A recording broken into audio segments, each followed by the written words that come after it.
Welcome to this space of stillness, where every story is a doorway into the world within you. Tonight, allow me to guide you through a journey of karma, love, and awakening, where you will come to understand why we meet the ones we meet, love the ones we love, and sometimes ache for those we once called destiny. Life is never random. No marriage is a coincidence, and no encounter is accidental. Everything is karma, the threads of invisible causes woven from our past.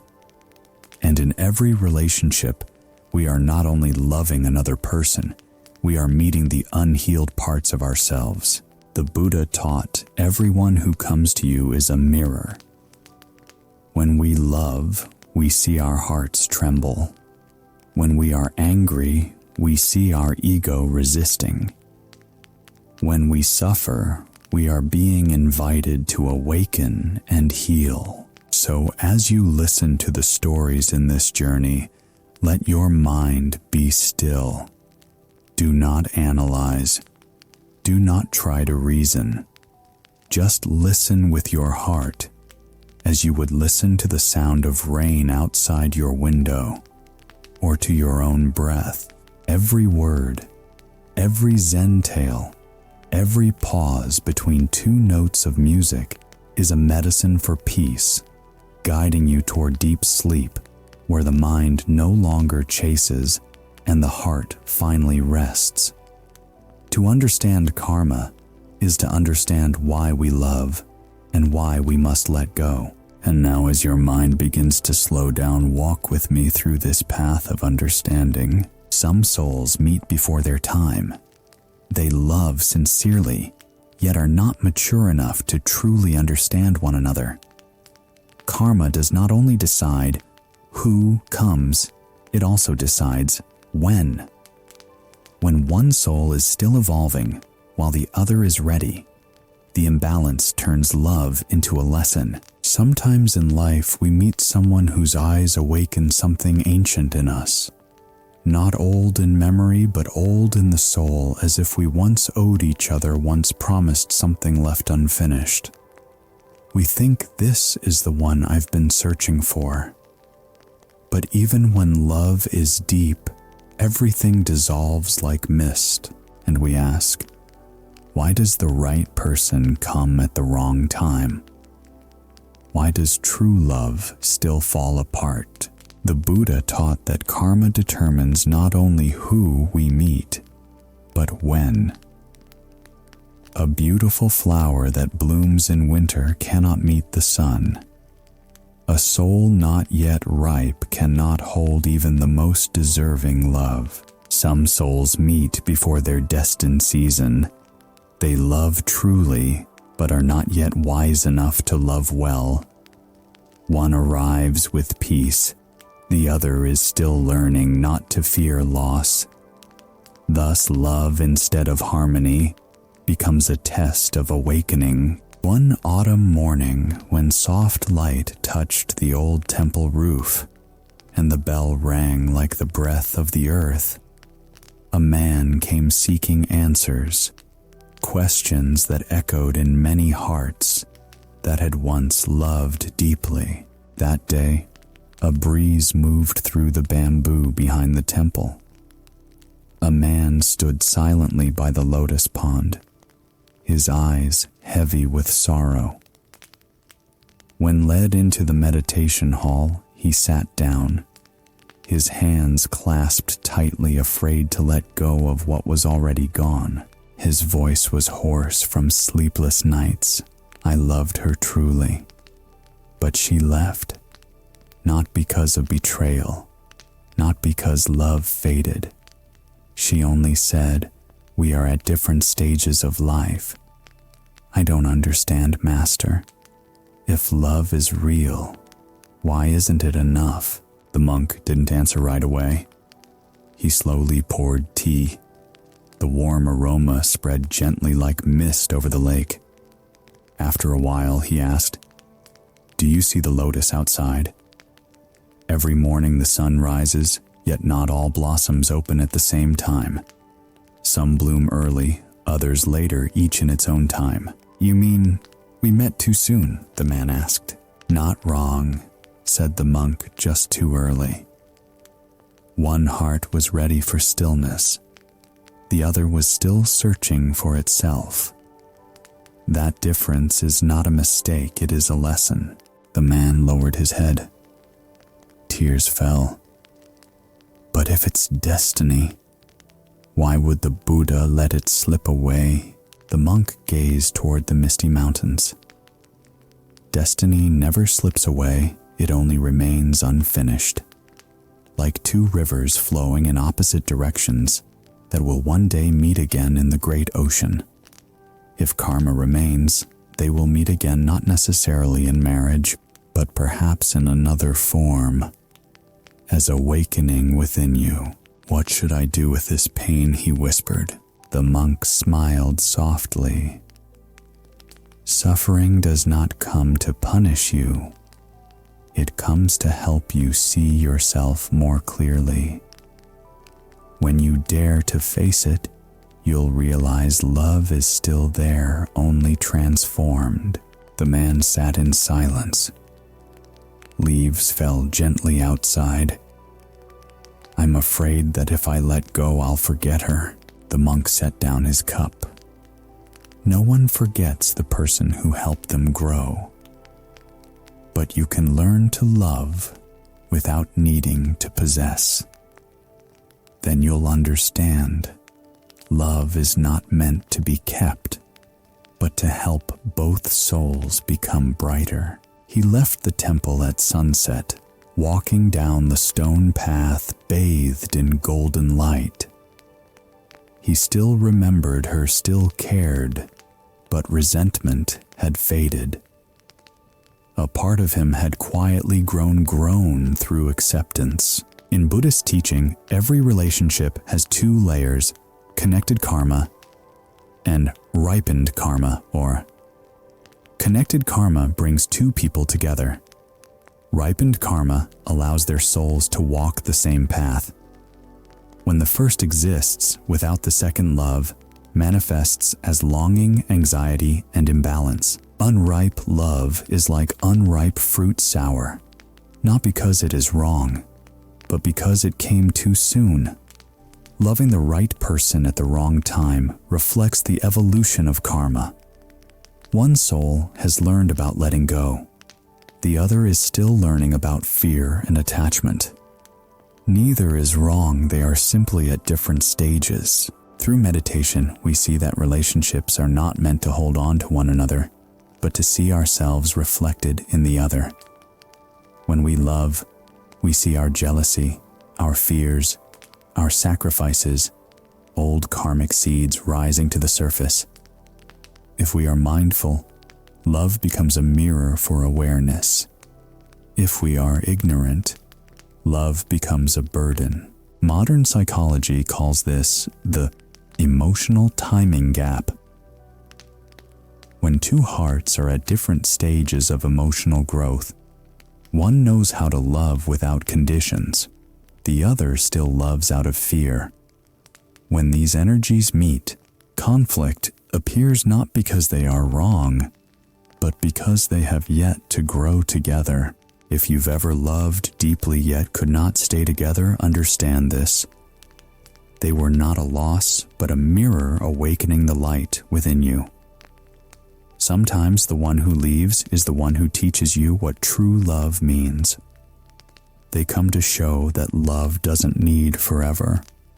One sincere moment is already grace. The Buddha once said, "Those who come to you are your teachers. Those who leave you are also your teachers."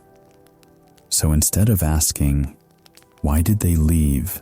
ask, "What have I learned from them?" In today's world, many seek therapy after heartbreak.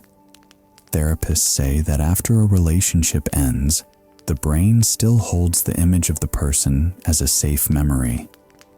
But healing doesn't come from forgetting. It comes from redefining what their leaving means. If we see it as failure, we repeat the pain. If we see it as a lesson, we grow. The wise do not seek to hold, they seek to understand. And understanding is the beginning of compassion. Only with compassion can we love again without fear, without grasping. Tonight, if your heart still holds a shadow, sit quietly for a few minutes.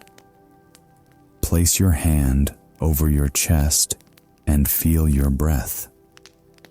With each inhale, think I receive. With each exhale, think I release. Remember, letting go does not mean forgetting. Letting go means no longer fighting what is. When a lake stops stirring, it naturally reflects the moon. When the mind stops resisting it, naturally reflects the truth. Before you sleep, whisper to yourself, "Thank you for coming into my life. Even for a short while, you taught me to love with light instead of fear." When that gratitude rises from your heart, you will feel as light as the wind. And in that peace, healing begins. For in silence, old karma dissolves like mist before dawn. To love the right person at the wrong time is not a tragedy. It is a mirror showing the maturity of the soul. Eventually, you will see marriage like love itself is not just a bond between two people, but a mirror reflecting the deepest corners of our own hearts. Your partner is not merely a companion. They are a mirror of your mind. Every wound, every doubt, every imperfection within you will appear through them. When your heart is cloudy, the reflection distorts. When your heart is still, the reflection becomes clear. It is not they who hurt you. They only mirror the parts within you, still waiting to be healed. When a relationship goes through conflict and pain, people often look outward instead of inward. We easily say, "That person hurt me," and forget to ask, "Why does this hurt me so much?" In Buddhist teaching, love and marriage are not only spaces for sharing happiness, they are mirrors reflecting the deepest parts of our inner world. A life partner is not merely a companion. They are a karmic mirror showing the wounds within us that have yet to be healed. If the mind is cloudy, the reflection becomes distorted. When the mind is still, everything around it becomes clear. It is not the other person who hurts us. They only help us see the parts of ourselves that remain asleep. Many once asked a Zen master, "Why do I always meet people who disappoint me, who make me feel not good enough?" And the master replied, "Have you ever believed that you are not worthy of love?" Marriage is the greatest mirror karma gives us, where we see not only love, but our own truth. That afternoon in the quiet garden behind the temple, a woman came to see the Zen master. She sat beside the pond, her shoulders trembling, eyes heavy with the fatigue of years of endurance. After a long silence, her voice broke. "I no longer recognize myself living with my husband.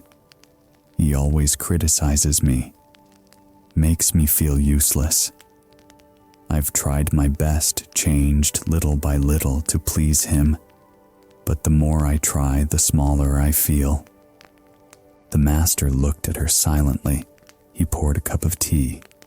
The warm steam rose and dissolved into the morning mist. After a while, he asked, "When he tells you that you are not good enough, how do you feel?" "I feel angry, sad. But deep down, I think maybe he's right. Maybe I really am not good enough. The master looked toward the pond where the moon had just begun to rise, reflecting their shadows. A breeze stirred the surface. "Do you see your reflection in the water?" he asked. "Yes, but it's distorted because the water is moving." "Exactly," the master replied gently. "The water is not wrong, nor is the reflection. The lake is simply not still." She looked up, eyes wet. "Do you mean my husband isn't wrong?" "No." The master smiled. "He is only the wind that makes your lake ripple.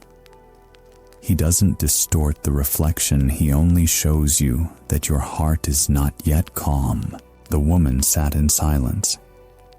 The sound of wind passed through the bamboo grove. The master continued softly. "If you know your own worth, if you understand your true value no matter what anyone says, your lake remains still. When your mind is at peace, no one can hurt you anymore." A yellow leaf fell, touched the water, rippled, then disappeared. The master watched and said, "In every relationship, the other always reflects yourself. When you meet someone who makes you happy, you see your light. When you meet someone who hurts you, you're being shown the shadow that still needs healing." She looked down at the pond, her tears blending with the calm water. The master spoke softly as if to the wind. "Marriage is not meant to make us comfortable. It comes to make us awake. When you understand that you will feel gratitude, even toward the one who caused you pain, for they are helping you return to yourself." She smiled faintly. It wasn't joy, but acceptance. In that moment, the lake became crystal clear, reflecting the sky and the image of a soul learning to forgive both others and herself. In Buddhism, there is a principle called the mirror of conditions. Everything we encounter is a reflection of our own mind. If fear lives within us, we meet those who make us anxious. If we feel incomplete, we meet those who make us beg for love. If we hold gratitude, we meet those who make us feel whole. Karma never sends anyone to harm us. It only sends people whose frequency matches our wounds so that we can recognize and heal them. The angry often attract the silent to learn control. Those afraid of abandonment often meet the unavailable to learn how to stand strong. The perfectionists often meet the careless to learn acceptance of imperfection. None of these are punishments, they are the delicate reflections of karma and mind. In Zen, there is a saying, "The world does not hurt you. Only your restless mind makes you feel pain." Nowhere is this truer than in marriage. We think the other person causes our suffering, but in truth, they are touching the deepest layers of our being where old fears, beliefs, and wounds still sleep. Each time you feel hurt, your heart is calling you to return home to yourself. When your partner makes you angry, pause and ask, "Why does this affect me so deeply?"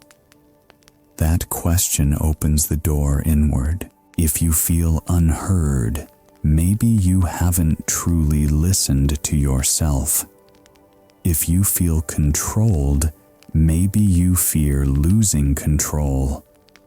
If you feel they are distant, maybe you've built invisible walls to protect yourself. The Buddha taught, no one can pierce you unless there is already an arrow within. Your partner only draws the bow, but the arrow is your own memory, belief, and fear. Psychologists call this the mirror dynamic, the emotional reflection mechanism. In every intimate relationship, especially marriage, we are not reacting to the other person. We are reacting to the part of ourselves they illuminate. So instead of seeking someone who won't hurt you, seek someone who helps you see what in you still hurts. That is love that heals. A study at Stanford University once found that couples who can pause during conflict and reflect on their own reactions are 3 times more likely to stay happy than those who keep trying to prove who's right or wrong. Buddhism has taught this for centuries. Mindfulness in emotion is the first step to freedom. Tonight, if you feel weary from the struggles of marriage, sit quietly in stillness. Breathe deeply in, then exhale slowly. Each breath is a return. Close your eyes and picture your partner's face. Do not analyze or judge. Just look at them as you would look into water, a reflection of your own self. If anger arises, let it pass. If love remains, let it stay. Whatever comes, let it flow through without holding on. Then in that silence, whisper within, "Thank you for reflecting me back to myself." When that gratitude rises, your heart will soften. And you'll understand forgiveness is not for the other person, it is for the part of you that is tired from resistance. Letting go does not mean walking away. It means releasing the need for the other to change so you can be at peace. When your heart is calm, the person beside you will naturally quiet too. This is meditation in love, not by escaping the world, but by observing deeply within it, where every word and every action becomes a Dharma teaching for your heart. And sometimes, even after understanding and loving with compassion, marriage must end. Not because you weren't good enough, but because the lesson between 2 souls has completed. Marriage is not always a home to stay in. Sometimes it is a bridge to learn how to let go. When karma is fulfilled, separation is not failure, it is release. Like the lotus that cannot bloom in clear water, but must rise from the mud, it is precisely the pain reflection and breaking apart within marriage that become the soil from which awakening blossoms. Someone once asked a Zen master, "Why is it that I love with all my heart, hold on with all my strength, and still end up having to say goodbye?" The Zen master looked at this person, his smile as gentle as wind through bamboo.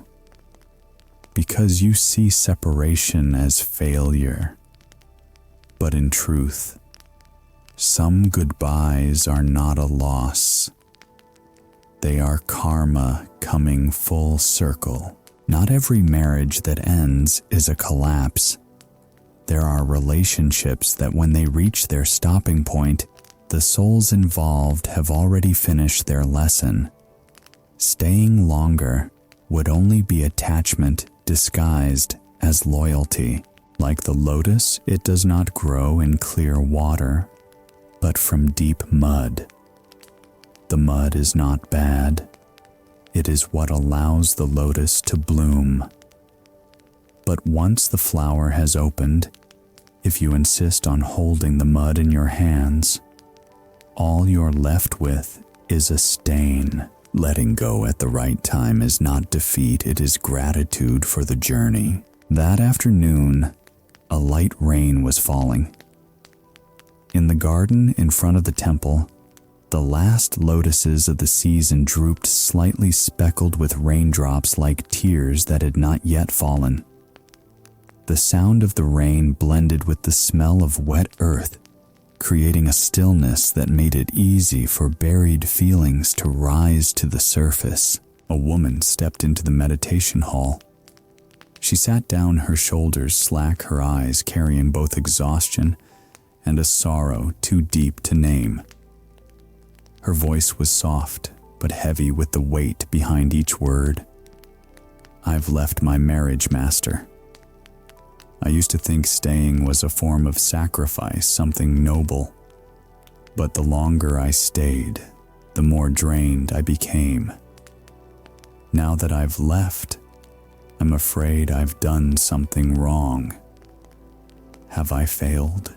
The Zen master slowly poured tea.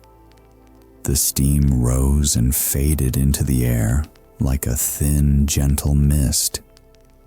He looked out toward the veranda, then asked, "Do you know if a rainstorm is at fault when it comes to an end?" She lifted her head, her eyes blinking slightly as if hearing a strange question. The master continued, his voice warm and calm. "The rain is not at fault. It simply finished its work, watering the earth and nourishing all things, then faded so the sun could return. Love is the same. When karma between two people is complete, whether one stays or leaves, both are only fulfilling their roles in each other's spiritual journey." She choked up. "But I gave everything I had. I loved with all I could. How could I still not keep happiness?" The master turned his head toward the garden. Outside in the muddy lotus pond, a pink lotus was still in full bloom, reaching straight up to the sky. "Do you see that lotus? It could never grow in clear water. It's the mud that feeds it. The mud is the past, the suffering, the conflicts you've had to go through in order to understand the true nature of love. But the lotus does not stay buried in the mud. It rises and then releases its fragrance." He paused, then said softly, "Once you've learned what you need from the mud, don't be afraid to leave it. Staying is no longer virtue. It is karma you haven't released." She fell silent. Outside, the rain had stopped. The last light of day filtered through the leaves, reflecting on the pond, where raindrops still clung to the lotus leaves, sparkling like tiny gems. She looked out and whispered, her voice trembling, "Maybe I've never truly forgiven myself for wanting to be happy." The master smiled and nodded. "Forgiving yourself is the highest form of letting go. Because sometimes leaving is not the end of love. It is giving both souls back their freedom." She bowed her head deeply. A single tear fell into the teacup in her hands, dissolving into the warm tea, as if returning to the earth like a quiet word of thanks to life, and to the one who had taught her how to leave while still keeping compassion. In the Buddha's teaching, there are two kinds of endings. One is ending with resentment, when the heart still clings, still wants to hold on, still sees itself as a victim. The other is ending with awareness, when the heart clearly sees that everything arises and falls apart due to conditions. If you stay because you fear loneliness, because of appearances, or because of what others will say, that is attachment, not compassion. If you leave with gratitude, understanding that karma is complete, that is liberation. The Buddha did not teach us to keep every relationship. He taught us to see their true nature. Love, marriage, and separation all are vehicles for awakening. Marriage is like a river. When two people flow in the same direction, the water is clear and calm. But when one person wants to stop and the other insists on moving forward, the current becomes turbulent. If we are not mindful, we are swept into a cycle of suffering. When someone is able to stop to gently release the leaf they've been holding onto, the river returns to stillness. Letting go is not coldness, it is a high form of wisdom. When we no longer need to prove we are right, when we understand that staying or leaving are both lessons, we begin to step into inner freedom. In Zen, there is a saying, "Not everyone who stays with you is a fortunate connection." Sometimes the one who leaves is the Buddha teaching you about impermanence. Impermanence does not take away our happiness. It only removes the illusion that anything can last forever. If you are in a relationship that has already run its course, do not rush to blame yourself. Sometimes leaving is not escape, it is honoring each person's path. The Buddha taught that every connection goes through 4 stages: meeting, bonding, parting, releasing. We meet to recognize, stay to learn, part to understand, and release to grow. The wise do not ask, "Why did they change?" They ask, "What have I learned from them?" Because every encounter is a class for the soul.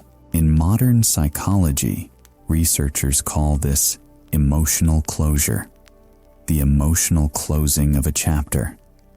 It is not forgetting, it is accepting that the story is over.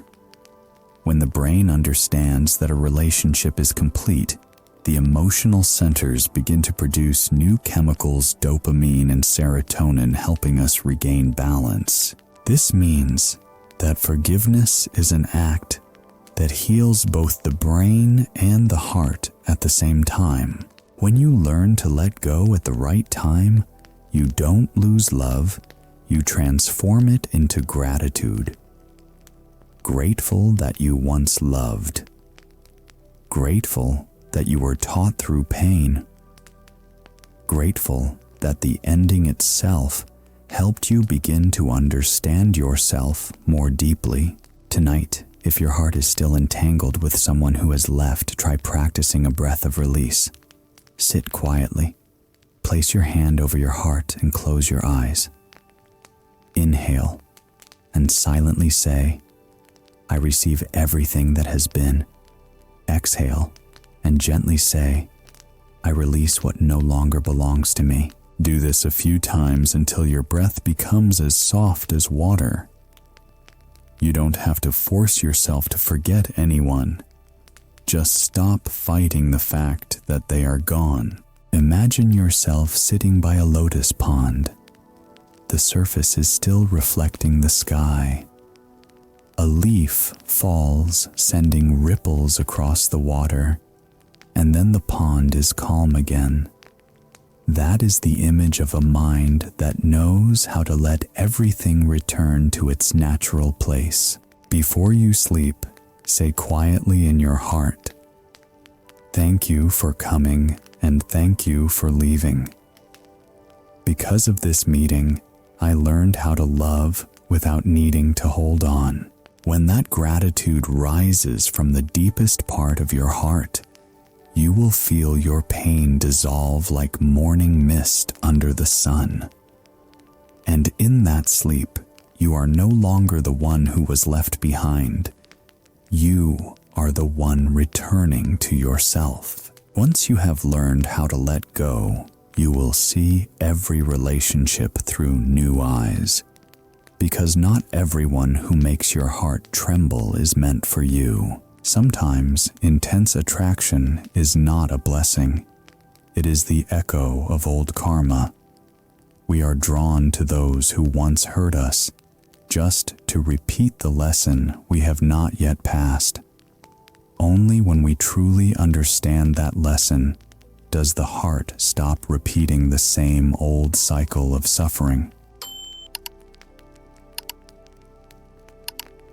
Have you ever met someone who made your heart tremble the very first moment you saw them?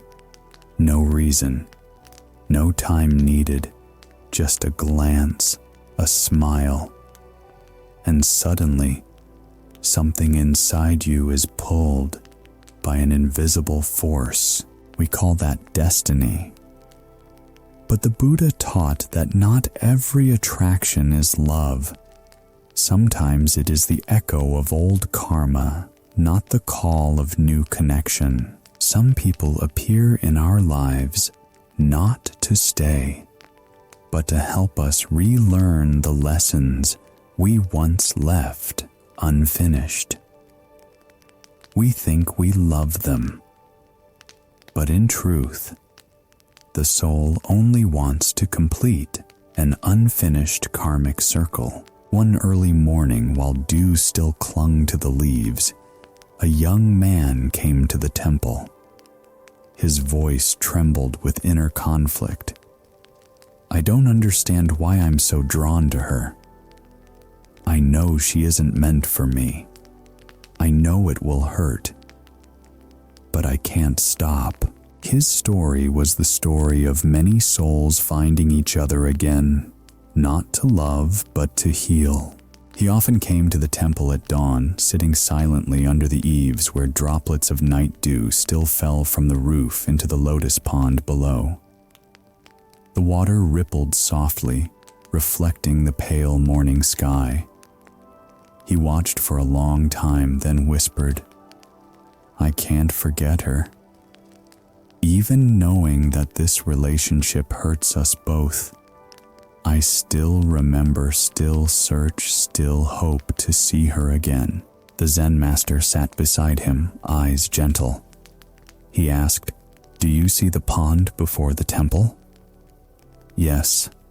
That pond reflects the sky, but when the water is muddy, the sky looks distorted.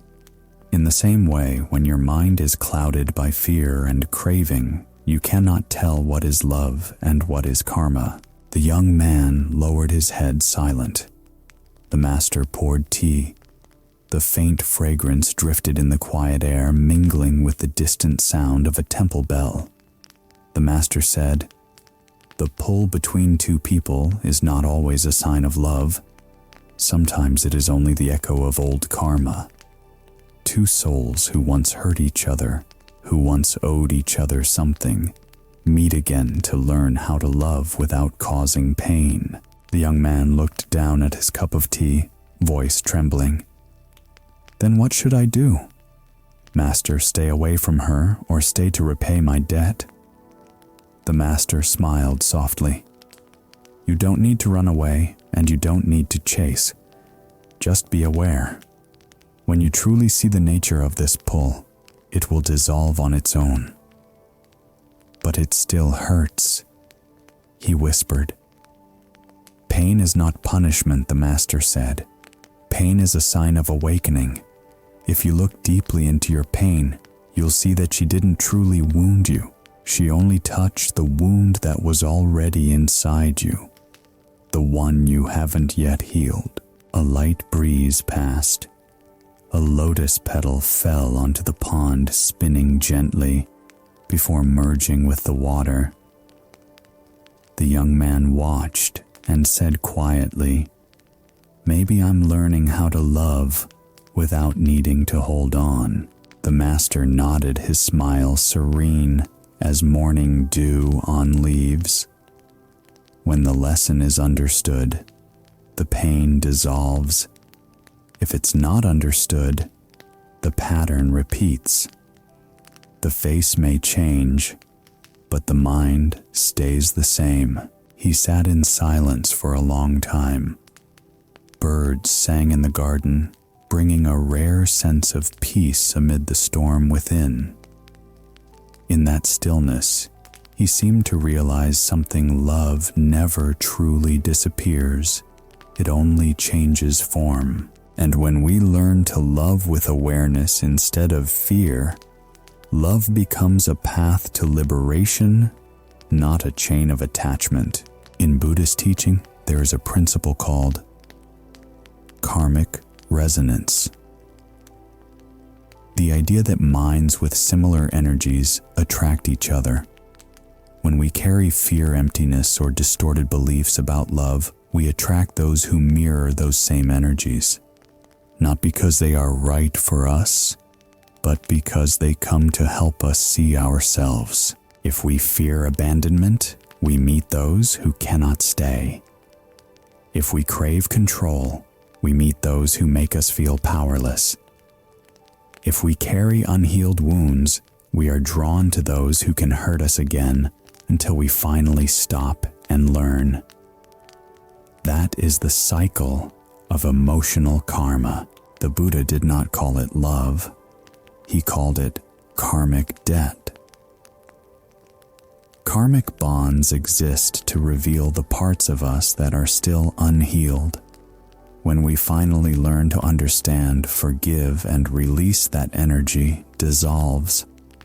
Karma ends and genuine love begins. True love starts only when there is no longer the need to possess, but only the wish to understand and care. In modern psychology, this is called trauma bonding. The attachment formed through shared pain. Two people with similar emotional wounds often feel an uncanny familiarity at first sight. But that bond does not bring peace. It only repeats the cycle of pain. Only when one of them becomes aware, seeing the root of that attraction, can the cycle end. If you've ever felt an intense pull toward someone yet felt uneasy inside, pause for a moment. Don't rush to call it destiny. Ask yourself, what is this person awakening in me? If it awakens peace, compassion, and kindness, that is a blessed connection.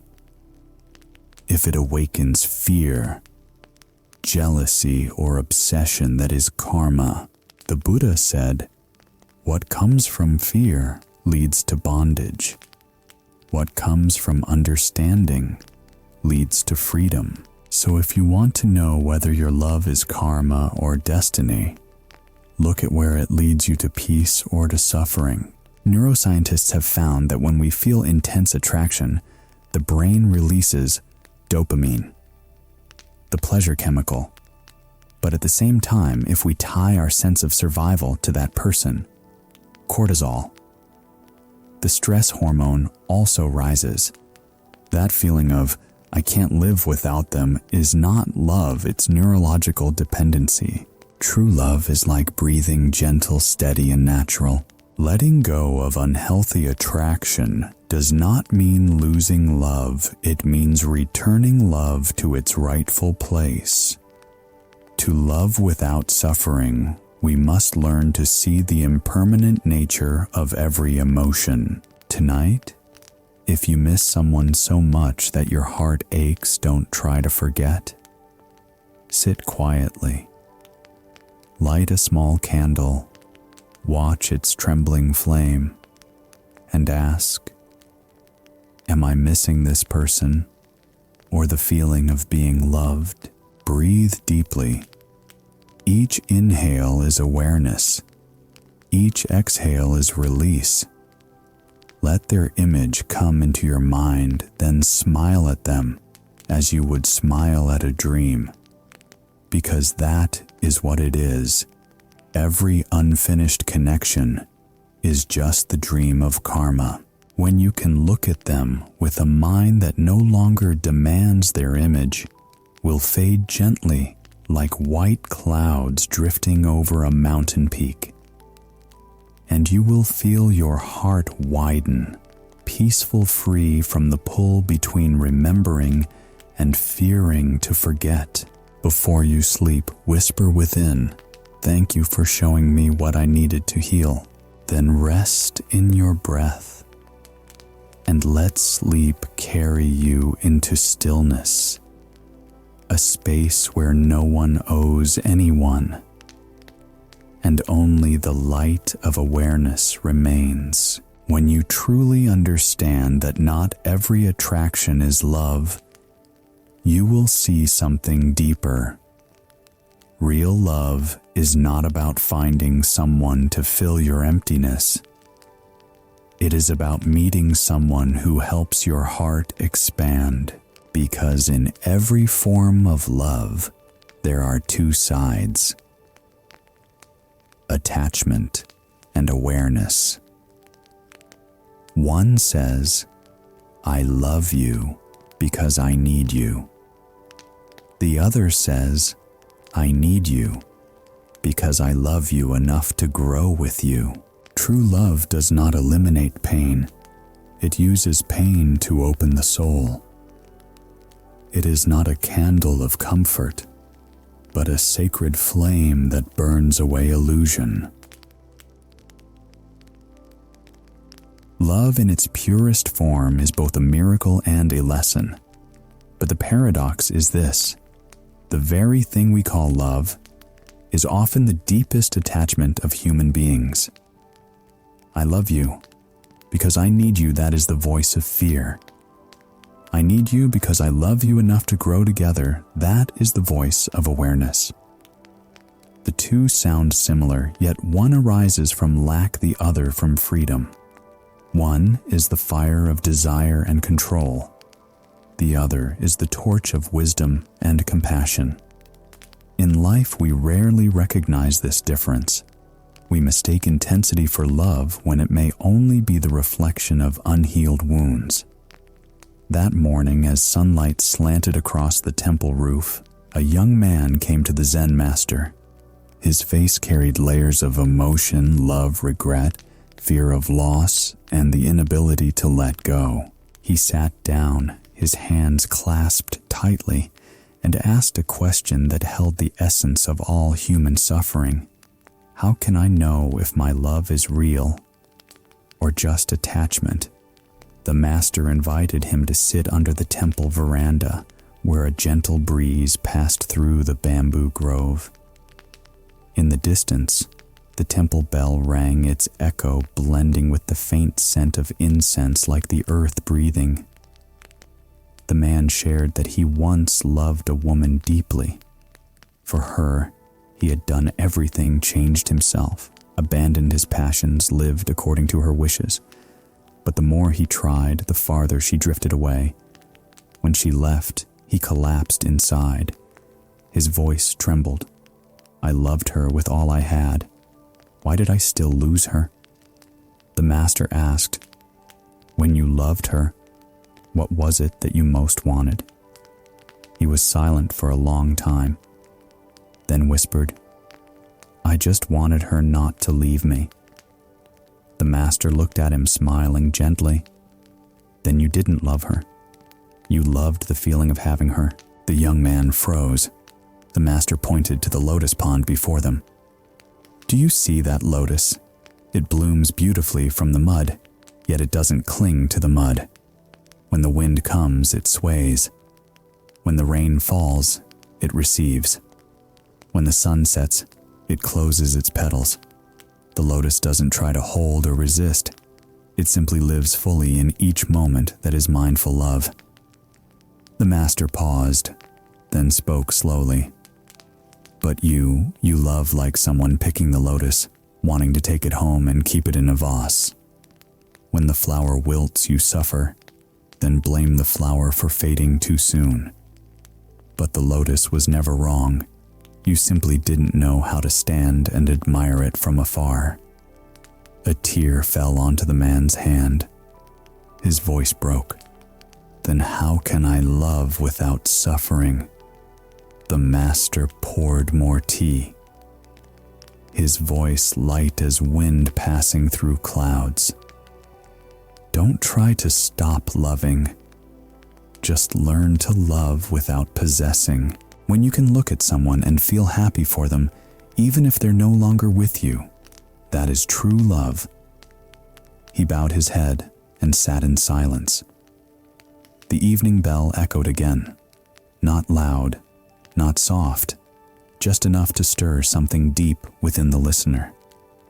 The sunset spread across the pond, where the lotus petals folded gently after a long day. The master looked at him, eyes kind. Love never disappears. It only changes form. When you love with awareness, not with fear or need, that love becomes a path to liberation, not a chain of attachment. In the last light of day, his face softened. The pain was still there, but something had shifted, like morning mist slowly lifting from a still pond, revealing the clear, quiet sky beneath. In Buddhist teaching, love has two sides: attachment and loving kindness. Attachment is when we want to possess, when we expect the other to fulfill our desires. Loving kindness is when we love with wisdom, wishing for the other's peace, even if that peace doesn't include us. Attachment is love mixed with fear. Fear of loss, fear of change, fear of being forgotten. Awareness is love guided by understanding, knowing that all things are impermanent and no one belongs to anyone forever. The Buddha taught love without wisdom becomes bondage. Wisdom without compassion becomes coldness. Thus, true love is the harmony of compassion and wisdom. It doesn't promise a life without pain. It uses pain to expand the heart. Like a sacred flame, not to burn others, but to burn away illusion within oneself. One who loves with attachment tries to fix the other to match their expectations. One who loves with awareness seeks to understand the other, so both can grow. When you feel restless in love, ask yourself, am I loving this person, or am I loving the image of them in my mind? If you keep trying to control, that is attachment. If you can truly see and listen, that is awareness. Mature love doesn't promise to prevent pain. It teaches you how not to be shattered by it.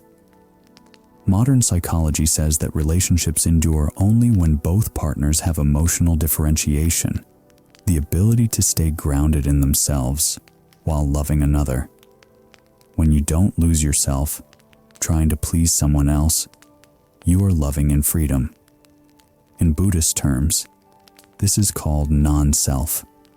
In interbeing, you are not separate from the other, but you are not dissolved in them either. Like two candles shining side by side, neither stealing the other's light, yet together shining brighter. If today you are in a relationship that feels heavy or draining, pause for a moment. Not to leave, but to listen to yourself. Sit quietly. Take a deep breath. Imagine the person before you. Say nothing. Simply look at them with the understanding. You are also suffering, learning your own lesson just like me. Then gently release the thought. I don't need you to make me whole. I want us both to be whole. When you love from that awareness, the energy of the relationship changes. The other person may remain the same, but your way of seeing them transforms, no longer driven by possession, only by understanding and compassion. Before sleep, let your heart become as light as water. Inhale awareness. Exhale release. Let every image, every memory dissolve like mist over a lotus pond.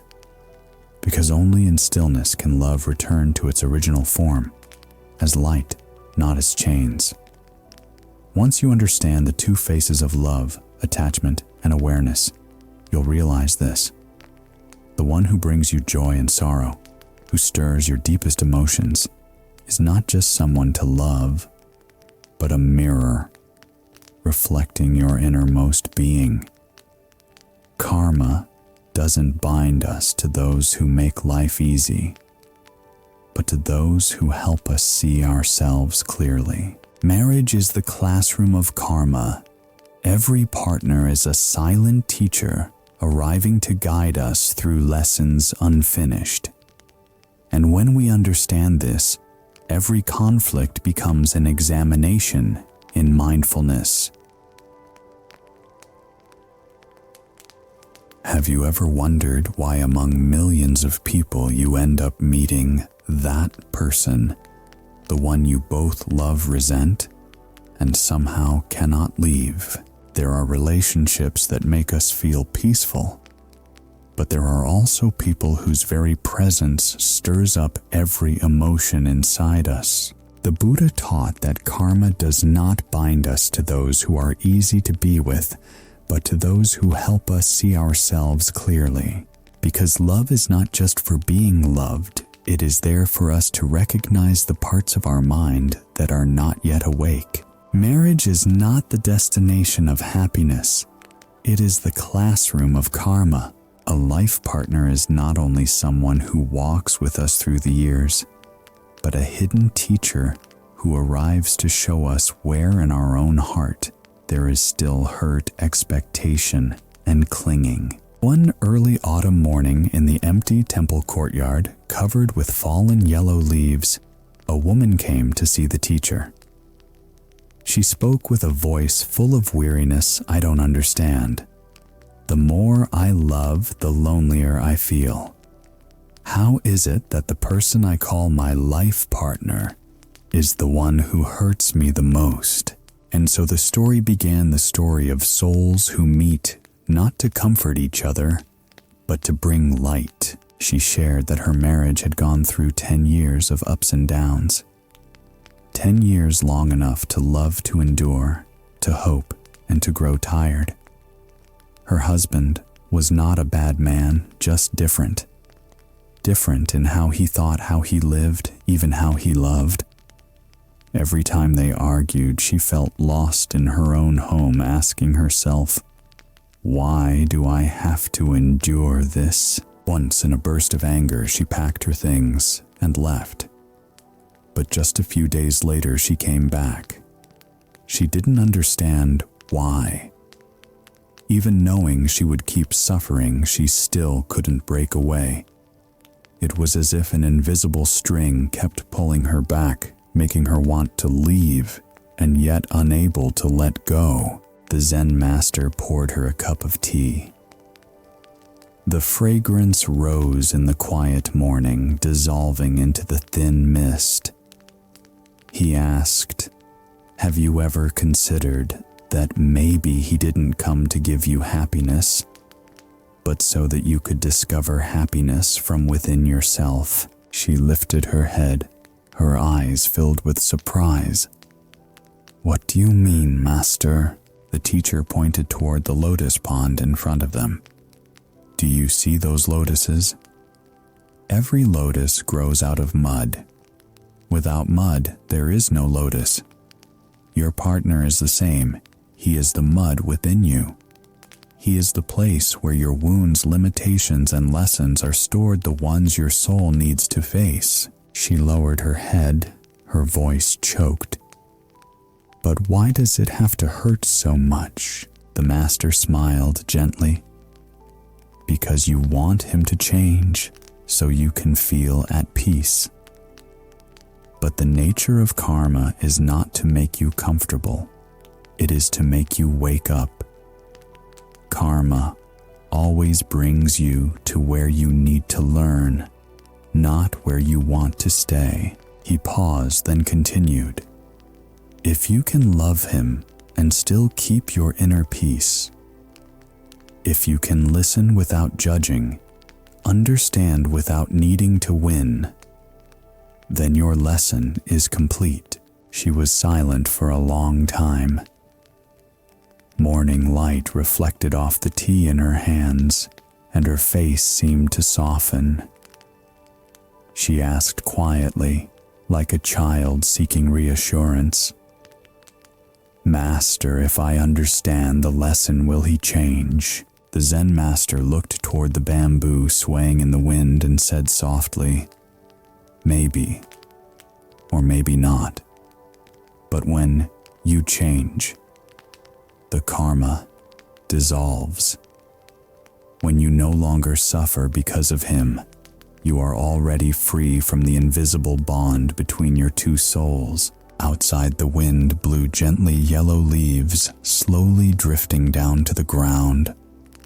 The sound of morning birds echoed somewhere nearby, as if reminding her that everything is passing. She watched the falling leaves and suddenly felt lighter. Perhaps the hardest thing is not forgiving others, but forgiving herself for staying so long in a kind of suffering she in some way chose. The master spoke softly, like a breeze passing under the temple eaves. When you understand that people come into your life not to make you happy, but to awaken the light within you, then you will even feel grateful for the storms that once made you cry. Outside, the lotus pond sparkled in the first sunlight of the day. A single petal fell onto the water, spun in circles, then slowly dissolved. And in the woman's eyes, for the first time in many years, there was a hint of peace, a peace that did not come from her husband, but from herself. The Buddha taught that every relationship is a mirror. People do not betray us. They reflect the part of us that does not yet fully trust. People do not truly hurt us. They touch the wounds within us that have not yet healed. Marriage is the intersection of two karmas where two streams of energy evolve together. No one enters our life by accident. If they bring us joy, that is the sweet fruit of good karma. If they bring us suffering, that is the seed of wisdom beginning to awaken. Karma does not come to punish, it comes to illuminate what we do not yet understand. Every time conflict arises, instead of asking, "Who's right?" ask, "What am I meant to learn from this?" When we ask that question, the mind opens and suffering becomes an exam for awakening. In modern psychology, there is a concept called a mirror relationship. It suggests that in married life, the other person often reflects exactly what we need to look at within ourselves. If we see them as selfish, it may be that we ourselves are lacking compassion. If we see them as uncaring, it may be that we have forgotten to truly listen to our own heart. Buddhism calls this dependent arising. Everything exists to reflect and condition everything else. No one is perfect. But it is precisely through friction that human consciousness is polished like a rough stone meeting fire. If you are in a relationship full of conflict, don't rush to label it a mistake. See it as a class your soul has chosen for itself. When you blame the other person, you delay your own learning. When you observe yourself, you begin to rise above it. Remember, there are no perfect partners, only partners who arrive at the right time. Some come early to show us our limits. Some come later to walk with us with greater awareness. And sometimes the one who stays is not the one who loves more, but the one who stays because both are mature enough not to leave. Neuroscientists say that in marriage, the brain's emotional and memory centers are always active at the same time. This means that when we're angry at our partner, the brain is not only reacting to the present moment, but also pulling up old memories of past wounds. If we are not mindful, we unload the entire past onto the present, and karma repeats itself. But when we are aware, we can see clearly. This is not their fault. This is my wound speaking. That is when marriage stops being a battlefield and becomes a meditation hall. Tonight, before you sleep, try looking at your partner in your mind. Not to judge, but to give thanks. Take a deep breath in, then exhale slowly. Recall one moment between the two of you, whether happy or painful. Then quietly say, "Thank you for helping me understand myself better." When you can say these words with real gratitude, you will feel something lighten inside. Because forgiveness does not begin with words spoken to someone else. It begins with acceptance in your own heart. If each night you can lie down with a peaceful mind, even if differences remain, it is a sign that you are learning the right lesson. When two people both know how to pause to listen and to step back, karma stops there. And love, instead of being a chain, becomes a path you walk together in awareness. When you understand that your partner is an unfinished lesson, you no longer ask, why this person? You begin to feel grateful. Because of this person, I have grown. And then you start to see a deeper truth. No meeting is random. Before the mind knew how to love, the soul had already chosen. That person did not come to simply make you happy. They came to remind you of the parts of yourself that are not yet whole. Marriage is not a beginning. It is the continuation of karmic memories now being completed.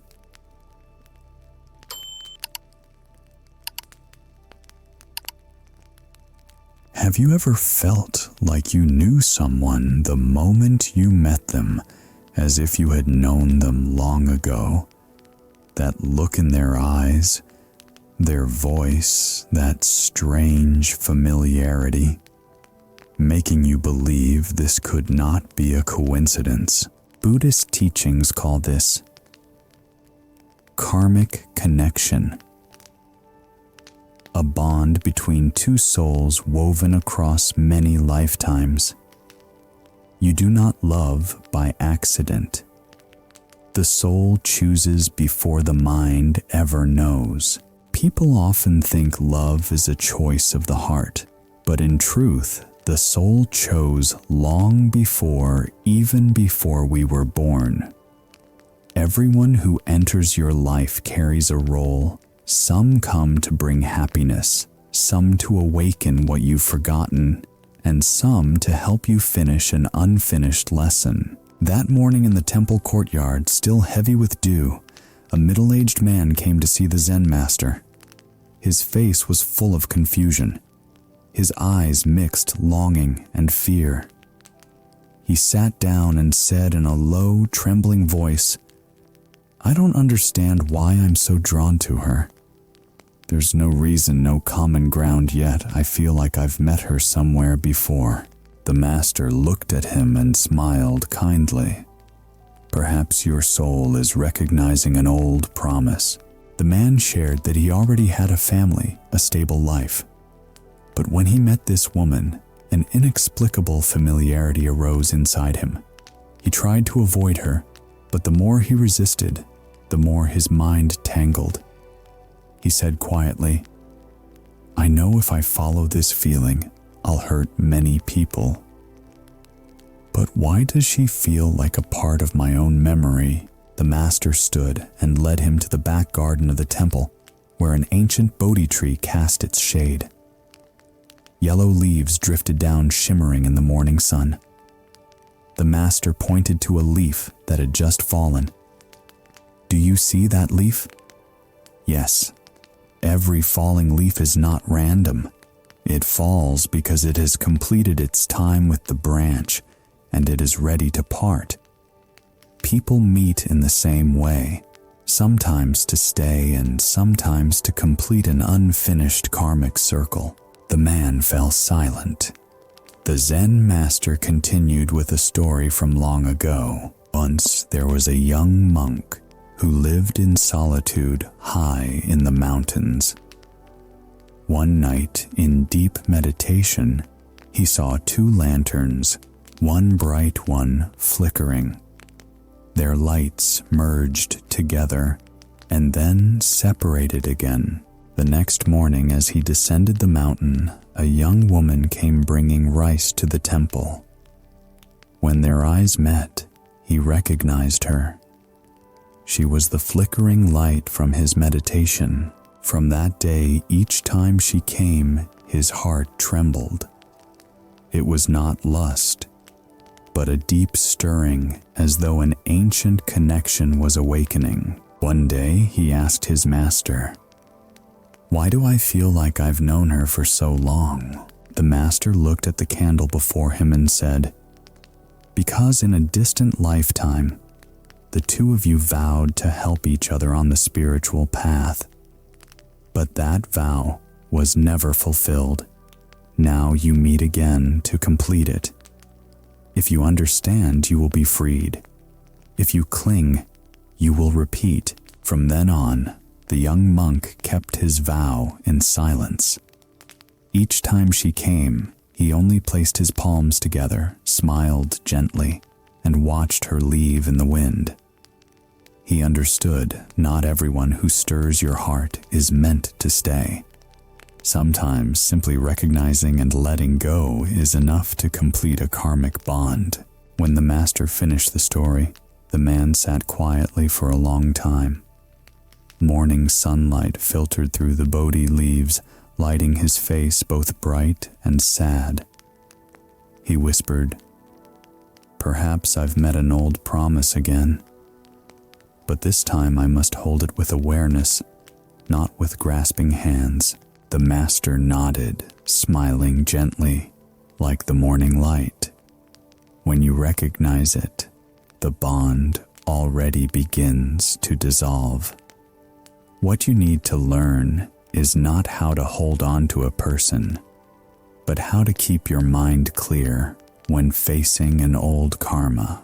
Outside, another leaf drifted down, light, beautiful, complete. In Buddhist teaching, there is a concept called karmic connection and past life debt. It means that our deepest relationships often do not begin in this lifetime, but are continuations of many lifetimes before. Some souls were once companions, some were enemies, some were teacher and student, parent and child, husband and wife. When they meet again, they may not remember, but their souls do. That powerful pull is not new love, it is karmic memory awakening. If we are mindful, we will see that the other person has come to remind us of the part within ourselves that remains unfinished. If we are not mindful, we mistake it for destiny and repeat the same suffering. The Buddha said, "Conditions are like drifting clouds, they form and disperse freely. Those who come are here to repay. Those who leave are done." In modern psychology, this phenomenon is called karmic attraction. The human brain stores emotional memory more deeply than rational memory. So when we meet someone whose energy resembles someone from our past, we instantly feel familiar. But if we don't recognize the origin of that feeling, we easily fall into repetition, loving the same type of person, suffering the same pain, and repeating the same lesson. When you meet someone who makes your heart tremble intensely, pause and ask, "What is my soul remembering?" Sometimes they come to teach you about boundaries. Sometimes they come to teach you compassion. And sometimes they come only to help you learn how to leave peacefully. If you think love is random, you will blame fate. But if you understand that the soul has chosen you, will feel grateful even for those who walked away. Every encounter carries an ancient promise. When that promise is complete, the person departs like a wave returning to the ocean. No one owes anyone, only lessons are fulfilled. Spiritual and psychological researchers also agree that we often attract partners who mirror our core wound. If you were once abandoned, you may attract someone who makes you feel abandoned so you can learn self-love.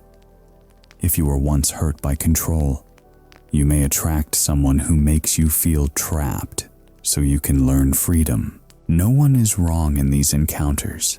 There is only a lesson to be understood. When night falls, sit quietly in stillness and take a deep breath.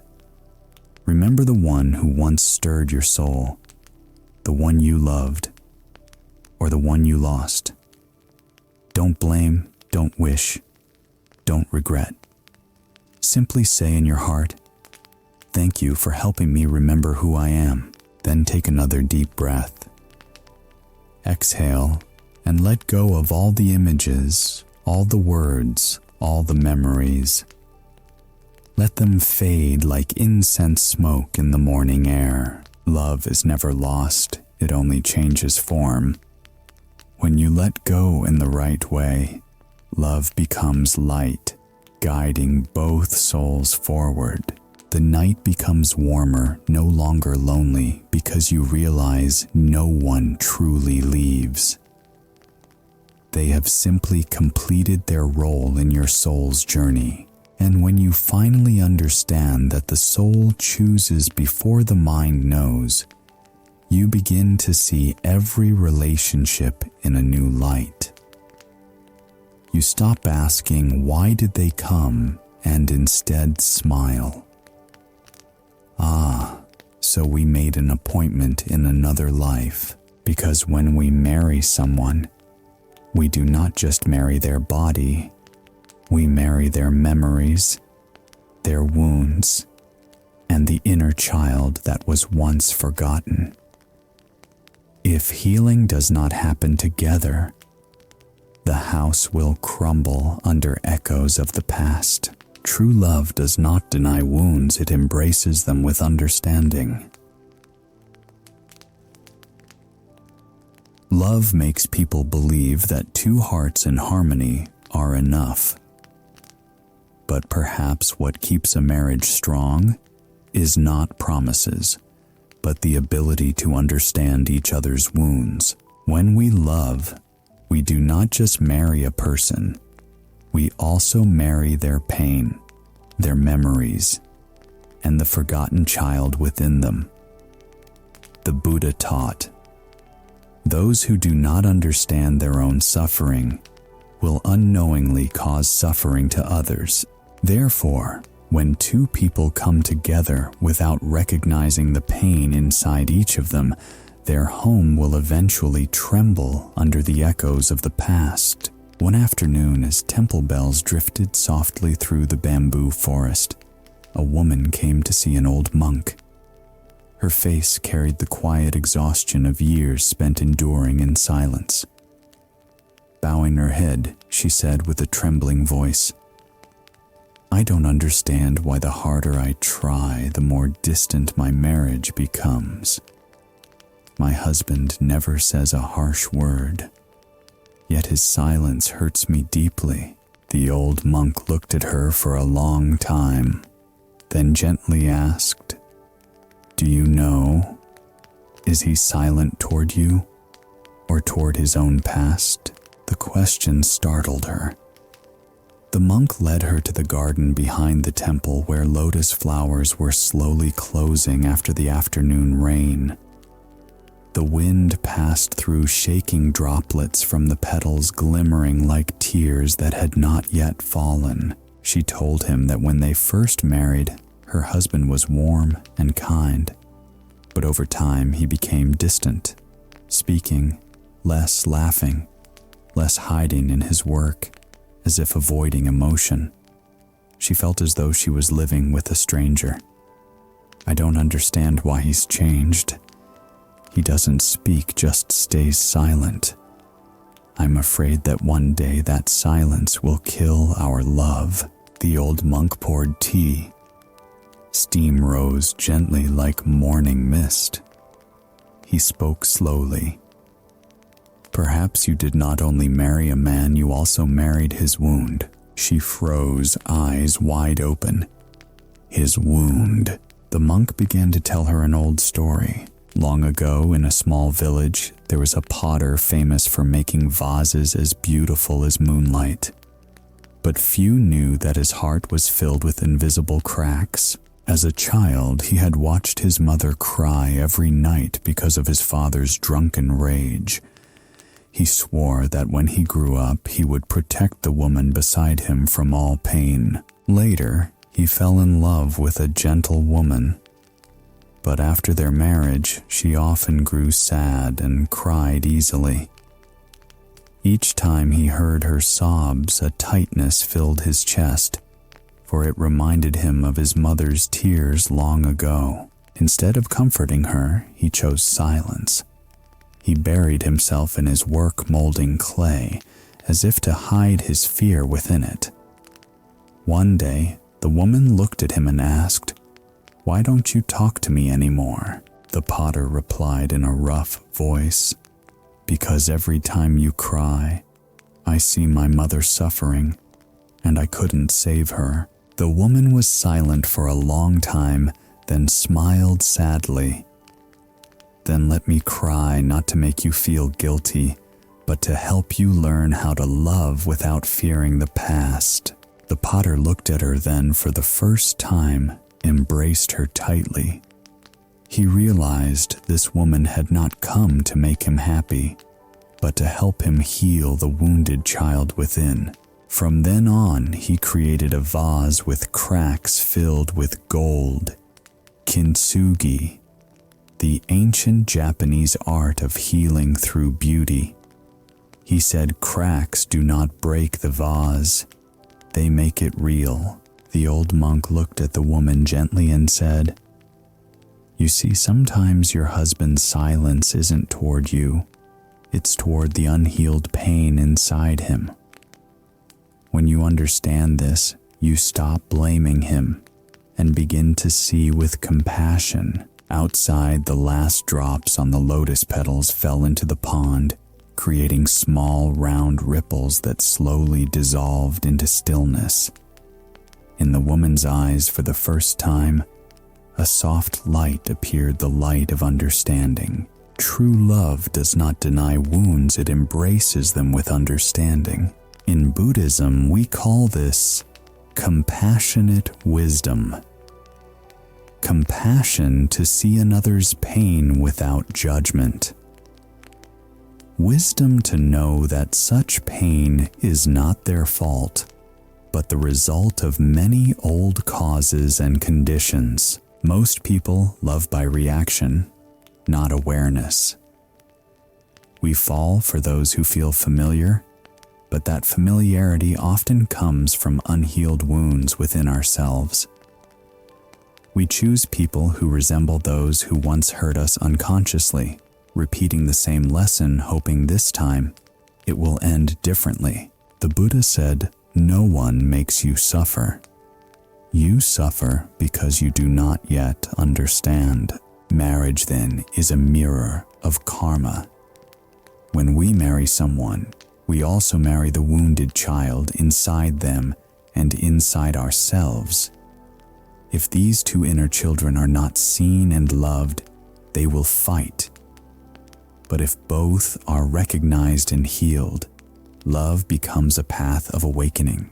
Modern psychology agrees that most marital conflicts do not come from the present, but from unprocessed emotional memory. When someone shouts, they are not reacting to you. They are reacting to the memory that was triggered within them. Only when we learn to listen to the pain beneath behavior can we truly touch who they are. If today you feel that you and your partner no longer understand each other, pause the urge to fix them. Look deeper and ask, what are they afraid of? What wound are they still carrying? Perhaps they are not cold. They are protecting an old scar. Perhaps they are not unloving. They just don't yet know how to express it. Remember, love is not about finding someone who makes you happy, but about finding someone who helps you grow. And growth does not come from sweetness. It comes from the courage to face wounds together. Many relationship studies show that couples who share their fears, pain, and vulnerability form bonds twice as deep as those who only talk about work or responsibility. Because when we dare to show our fragility, we finally connect for real. Before sleeping tonight, try something simple. Sit beside your partner.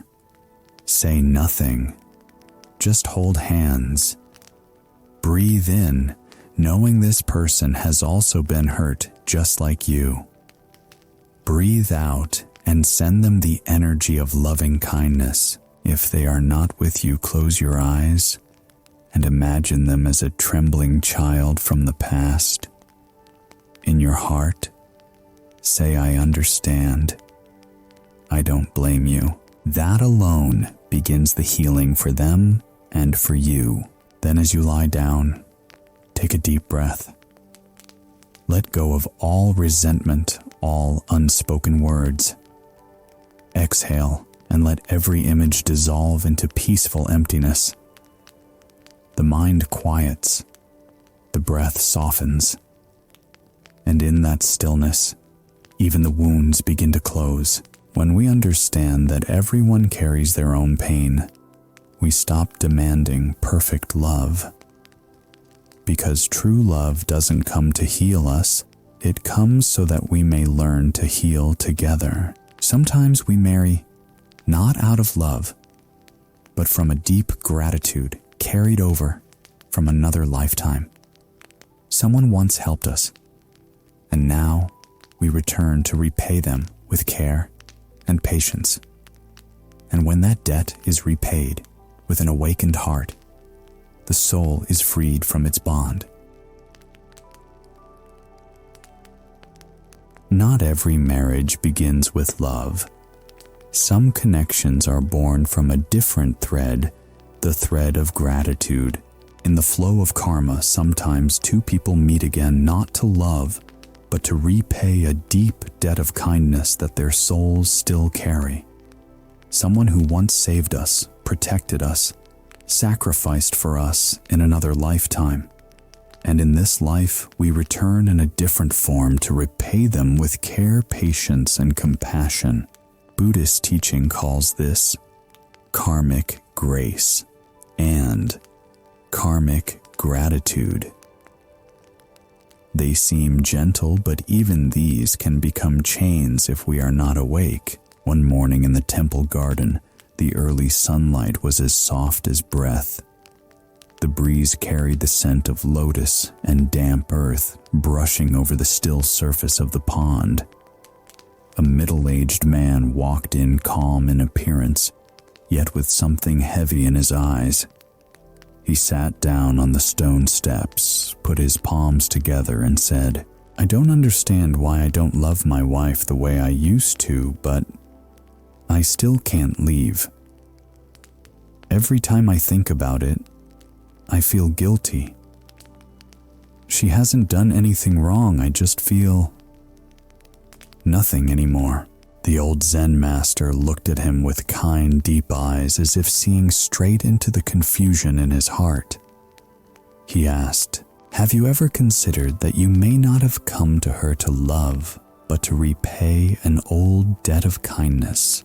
The man froze silent for a long time. Then he slowly nodded and began to share his story. When they first married, his wife had been the one who supported him through a major crisis. She took care of him during his illness, stayed with him through hardship. He was deeply grateful to her. But over time, his feelings cooled. What remained was responsibility. He spoke softly, I feel both grateful and burdened. It's like I'm carrying a debt I don't know how to repay. The master led him to the stream behind the temple. Water flowed gently over moss-covered rocks. Sunlight sparkled on the ripples. The master said, do you see this stream? It doesn't ask why the rocks are there. It just flows past, cools them, and moves on. If you can care without needing to possess, be grateful without clinging, then you have repaid your debt with a clear mind.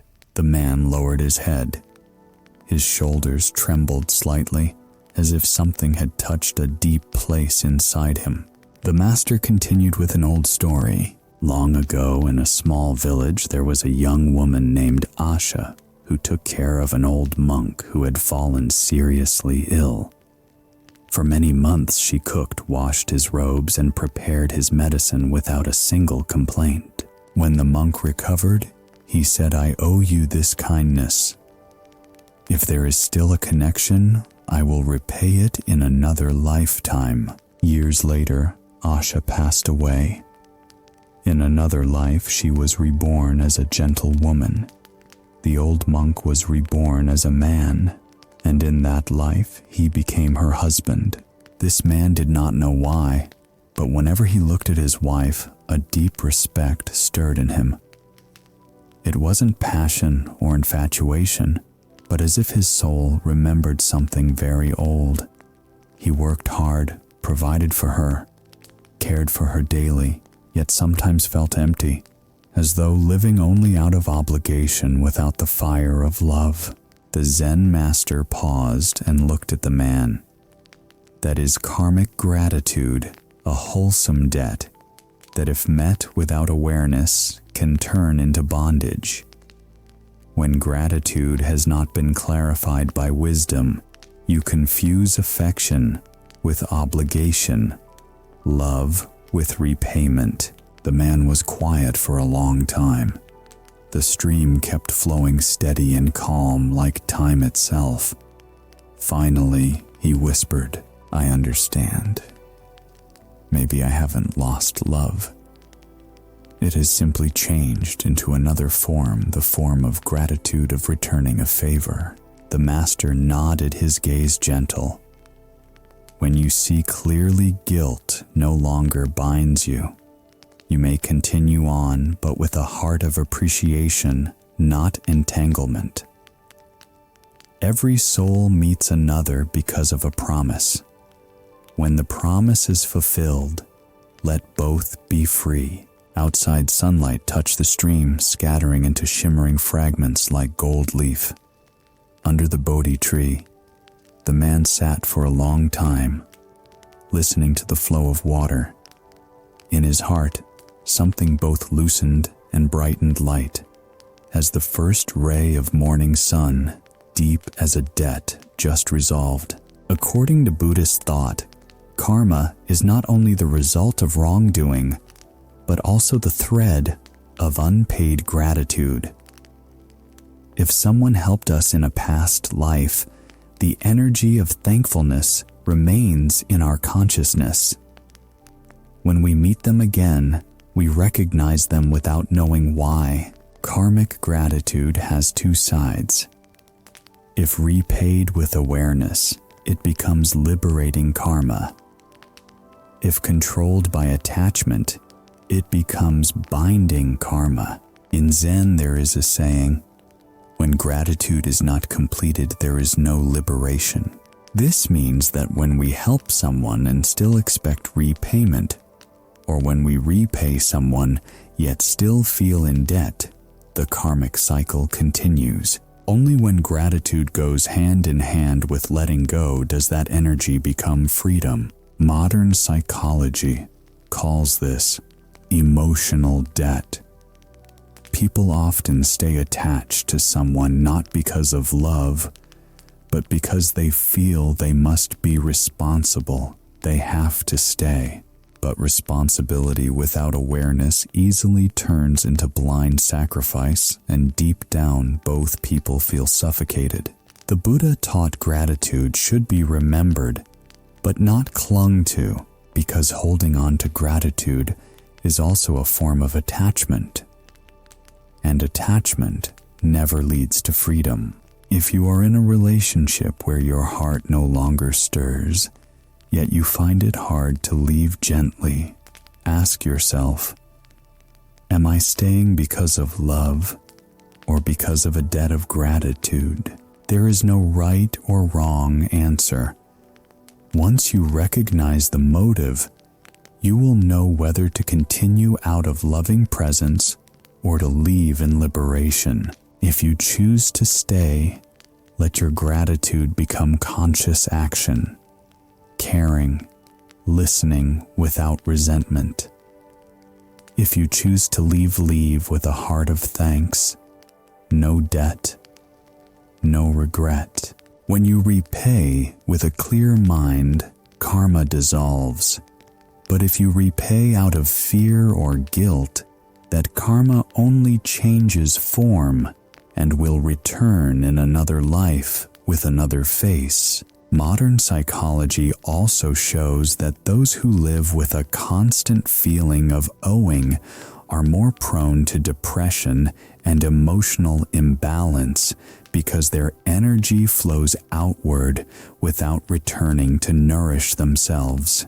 But when we repay with genuine gratitude, the brain activates the compassion network regions that release serotonin and oxytocin, helping the mind feel calmer and clearer.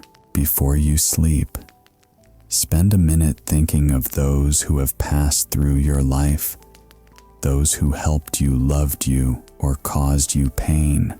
Don't separate them into categories. Simply say in your heart, "Thank you. I understand now.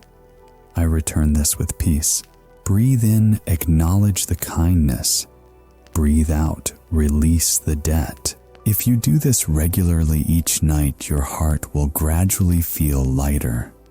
Your dreams will soften because your soul is learning to free itself from emotional debt. The quiet of the night is when old karma loosens and wisdom begins to open.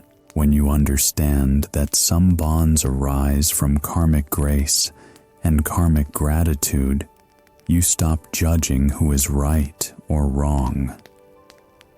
You simply see that everyone is learning their own lesson either by staying or by letting go. And when the heart has settled, you will see a deeper truth.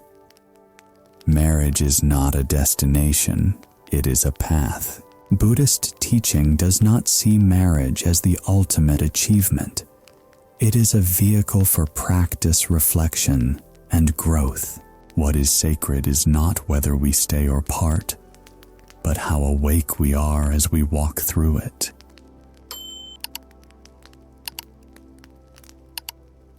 People often see marriage as the end of the search for love, as if when two people walk hand in hand down the aisle, everything good will begin.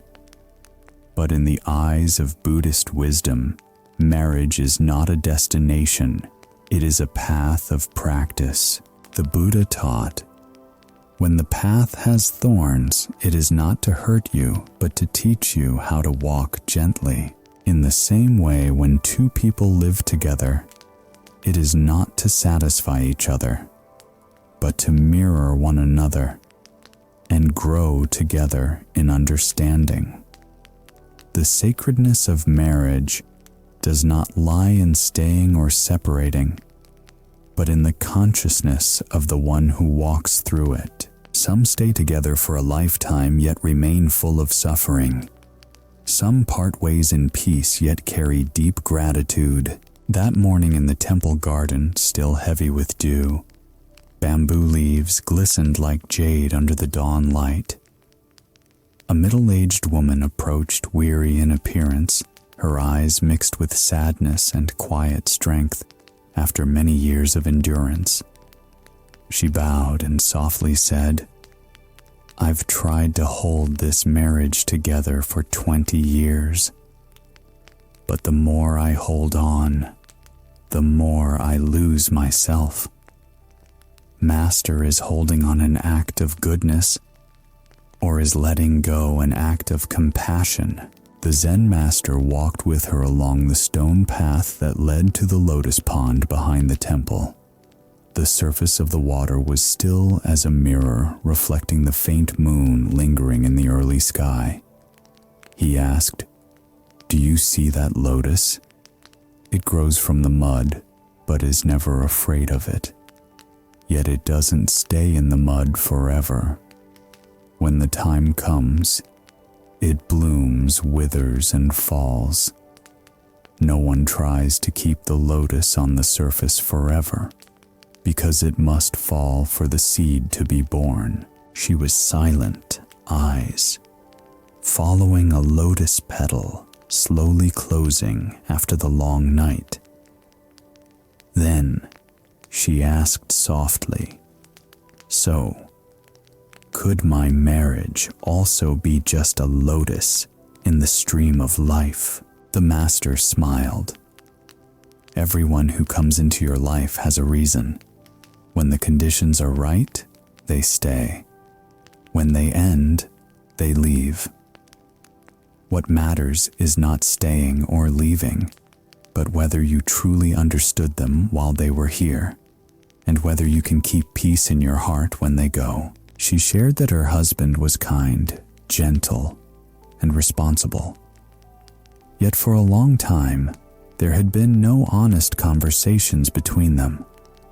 She had tried to reconnect, but the more she tried, the farther apart they grew. She felt as though she was living beside someone who had long left her heart. The master listened quietly. After a while, he asked, "When you cook soup, do you taste it?" "Yes, master." "And when it's done, do you keep boiling it?" "No, or it will burn." He nodded. "Exactly. When the lesson in a relationship is complete, don't keep cooking it. Not because the love has ended, but because it's time to transform that love into gratitude." She bowed her head, tears falling like rain into the pond. The master didn't console her. He simply watched the lotus slowly closing in the early light and said in a calm, warm voice, "Love, when it clings, becomes bondage. But when it turns into gratitude, it becomes liberation." Letting go doesn't mean forgetting, it means giving each other freedom, so both can continue their journeys in peace. A gentle breeze passed, rippling the surface of the pond. Morning light shimmered on the dewdrops like pearls from the heavens. She lifted her head, looking once more at the lotus. In her eyes, the pain was still there, but quieter, clearer, as if she had realized that compassion is not holding on, but letting go with a heart that has truly loved. Buddhism does not see marriage as an ultimate achievement. In the light of impermanence, every attachment is only a rest stop. Marriage is a boat carrying two souls across a stretch of karmic river. If both are awake, the boat becomes a vehicle of enlightenment. If one is lost in ignorance, the boat becomes a place of suffering. The Buddha taught, no one belongs to anyone. There are only souls learning the lesson of love together. Marriage, therefore, is not a place to seek happiness, but a training ground for compassion and wisdom. Those who practice within marriage understand that every disagreement is a chance to learn listening. Every anger is a chance to learn letting go. Every hurt is a chance to learn understanding. Modern psychology also finds that the strongest relationships are not built on emotion, but on shared growth. Two people who evolve together in consciousness, learning to take responsibility for their own emotions, no longer expect the other to make them happy. When one only demands, marriage becomes a battlefield of expectations. But when both see each other with understanding, marriage becomes a meditation hall of awakening. If you are in a relationship that exhausts, you ask yourself, am I here to be loved or to learn how to love? If you expect the other to make you happy, you will suffer. But if you see them as a mirror reflecting your own unhealed parts, you will realize they are helping you practice. Some come to teach patience, some come to teach letting go, and some come simply to remind us that love is not possession, but understanding. Marriage, then, is not a contract of two bodies, but a journey of two souls. Those who walk that path with mindfulness turn suffering into wisdom. Those who walk it with attachment turn love into bondage. Neuroscientists call this process emotional awareness. The ability to recognize emotions without being ruled by them. When both partners cultivate it, marriage stops being a collision and becomes a space of healing. Tonight, before you sleep, sit quietly for a few minutes. Relax your shoulders. Breathe softly. Think of your partner or someone who once shared your path. Don't recall what they did wrong. Just think. Thank you for helping me grow. Breathe in, feel gratitude. Breathe out, release what no longer needs to be held. If tomorrow you are still together, live with understanding. If tomorrow you part ways, leave with gratitude. Both are practice. Both are paths to liberation. Letting go does not mean walking away, it means being unbound within. When the heart is free, wherever you are, is home. Whether that person stays or leaves it, is still a sacred connection, and you remain serene like the lotus upon the water. Marriage is not the destination. It is the path where we learn to love without attachment, live without resentment, and let go without fear of being alone. So, when a relationship ends, don't see it as failure. It is simply a sign that a lesson has been completed. The only thing left to do is forgiveness. Forgive not for them, but for yourself, to close the karmic circle and move forward with a clear heart. When you forgive someone who didn't know how to love well, you set yourself free. Not everyone can stay, but everyone comes to teach us something. Forgiveness is how we tell the universe, I have learned this lesson. I don't need to learn it again. Some people walk into our lives bringing happiness, then leave, leaving behind a space that nothing can fill. And some hurt us so deeply that we think we'll never recover, until later we realize that it was they who awakened us from the dream of the ego. Forgiveness is easy to speak of, but few truly understand that forgiveness is not forgetting. It is seeing clearly and letting go. Because forgiveness is not for the other person, it is for our own heart. One autumn afternoon in the temple garden, yellow leaves fell gently onto the still surface of the pond. A woman came to see the Zen master, her voice trembling. I've forgiven him. At least I think I have. But every time I hear his name, my heart still aches. What should I do to stop feeling resentment? The Zen master looked at her with kind, deep eyes and said slowly, forgiveness doesn't happen in the mind. It comes only when the heart has learned the lesson of suffering. The woman bowed her head. The master began to tell an old story, his voice deep like the wind through a bamboo forest. Long ago, in a small monastery on a mountainside, there lived a young monk and his close friend who practiced with him. They were as close as brothers. One day, the friend betrayed him. He stole a sacred treasure that their teacher had entrusted to the young monk's care. The whole monastery was in turmoil. The monk was severely punished for negligence, bearing shame for a fault that wasn't his. From that day, anger grew in his heart. He swore that if he ever met the betrayer again, he would never forgive him. Years later, after leaving the monastery, he lived alone in a small house by the forest. One stormy night on his way home, he found a man lying injured by the roadside. It was dark, the wind freezing. He couldn't see the man's face. The man was barely breathing. The monk hurriedly carried him home, lit a fire, treated his wounds, and prepared warm food. By morning, the stranger awoke.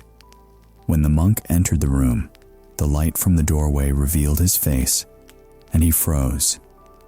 It was the same friend from long ago.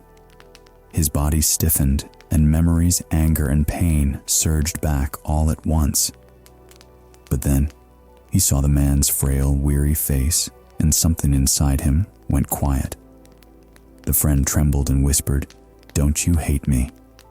The monk replied softly, "I hated you for many years, but now seeing you in this suffering, I finally understand those who do wrong are not evil.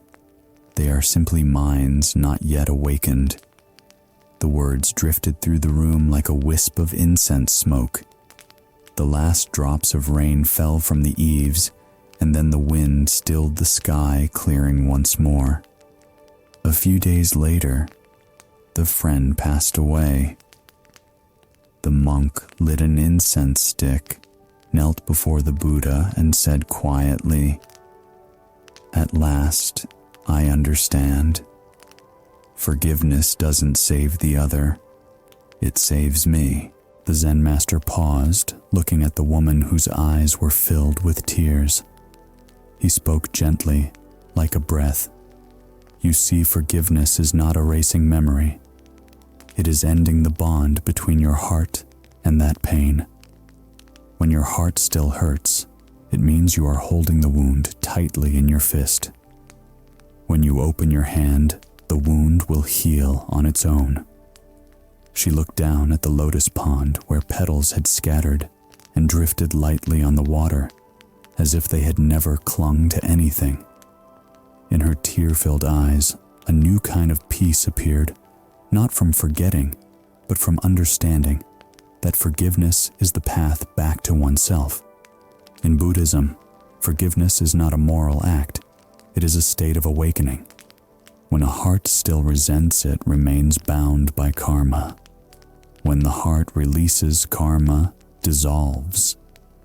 The Buddha taught hatred is never ended by hatred. Only love can end hatred.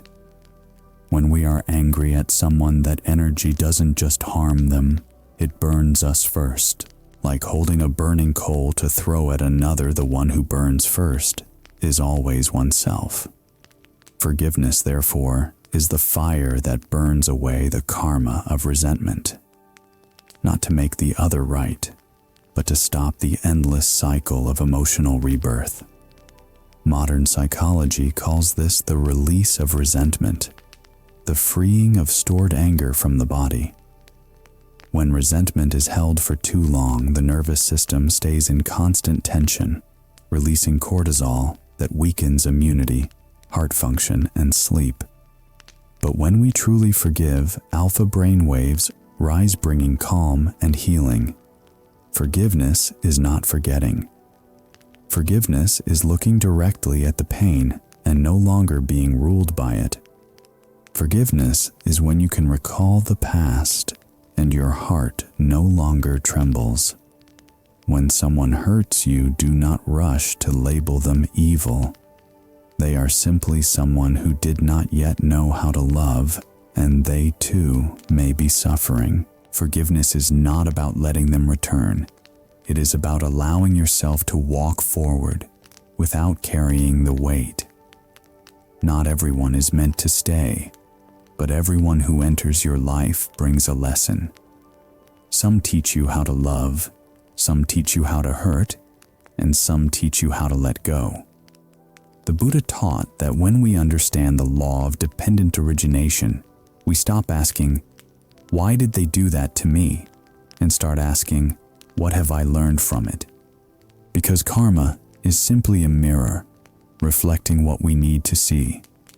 If you have ever been betrayed, abandoned, or deeply hurt, know this: the one who caused you the most pain is often the one who brought you back to yourself. Without them, you might still be searching for love outside, forgetting that true peace lies within. When you forgive, there are no longer enemies, only fellow souls walking the same path of awakening, each playing their role in teaching one another about love. Before you sleep, try a small practice. Sit quietly, close your eyes. Recall the face of the one who hurt you. Don't force yourself to love them, just see them with understanding. Breathe in, feel the wound in your heart. Breathe out, whisper softly, "Thank you. I understand the lesson now." If tears fall, let them. Tears are the path through which karma is cleansed. Then take one more deep breath. Return your mind to the breath. Exhale slowly. Let all images fade into stillness. At that moment, you will feel a space open inside, no hatred, no clinging, only deep peace. Sleep will come as gently as a lotus closing at dusk, because the mind no longer resists the past. When you forgive to close the circle of karma, you no longer fear what has happened, because every person who hurt you was in truth helping you awaken. Sometimes the one who wounded you most is the one who led you home to yourself. When you understand that blame disappears, and even in brokenness, compassion remains. For karma does not come to punish, but to illuminate the heart. Sometimes the person who hurts you the most is the one who awakens you. In love or marriage, not everyone comes to make us happy. Many come to break the shell of illusion, to help us see ourselves more clearly.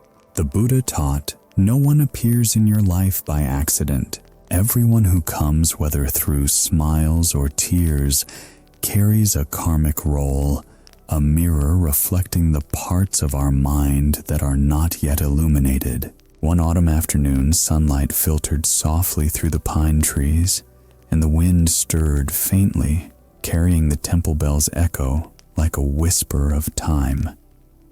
A young man came to see the Zen master. His eyes were weary, clouded with sorrow.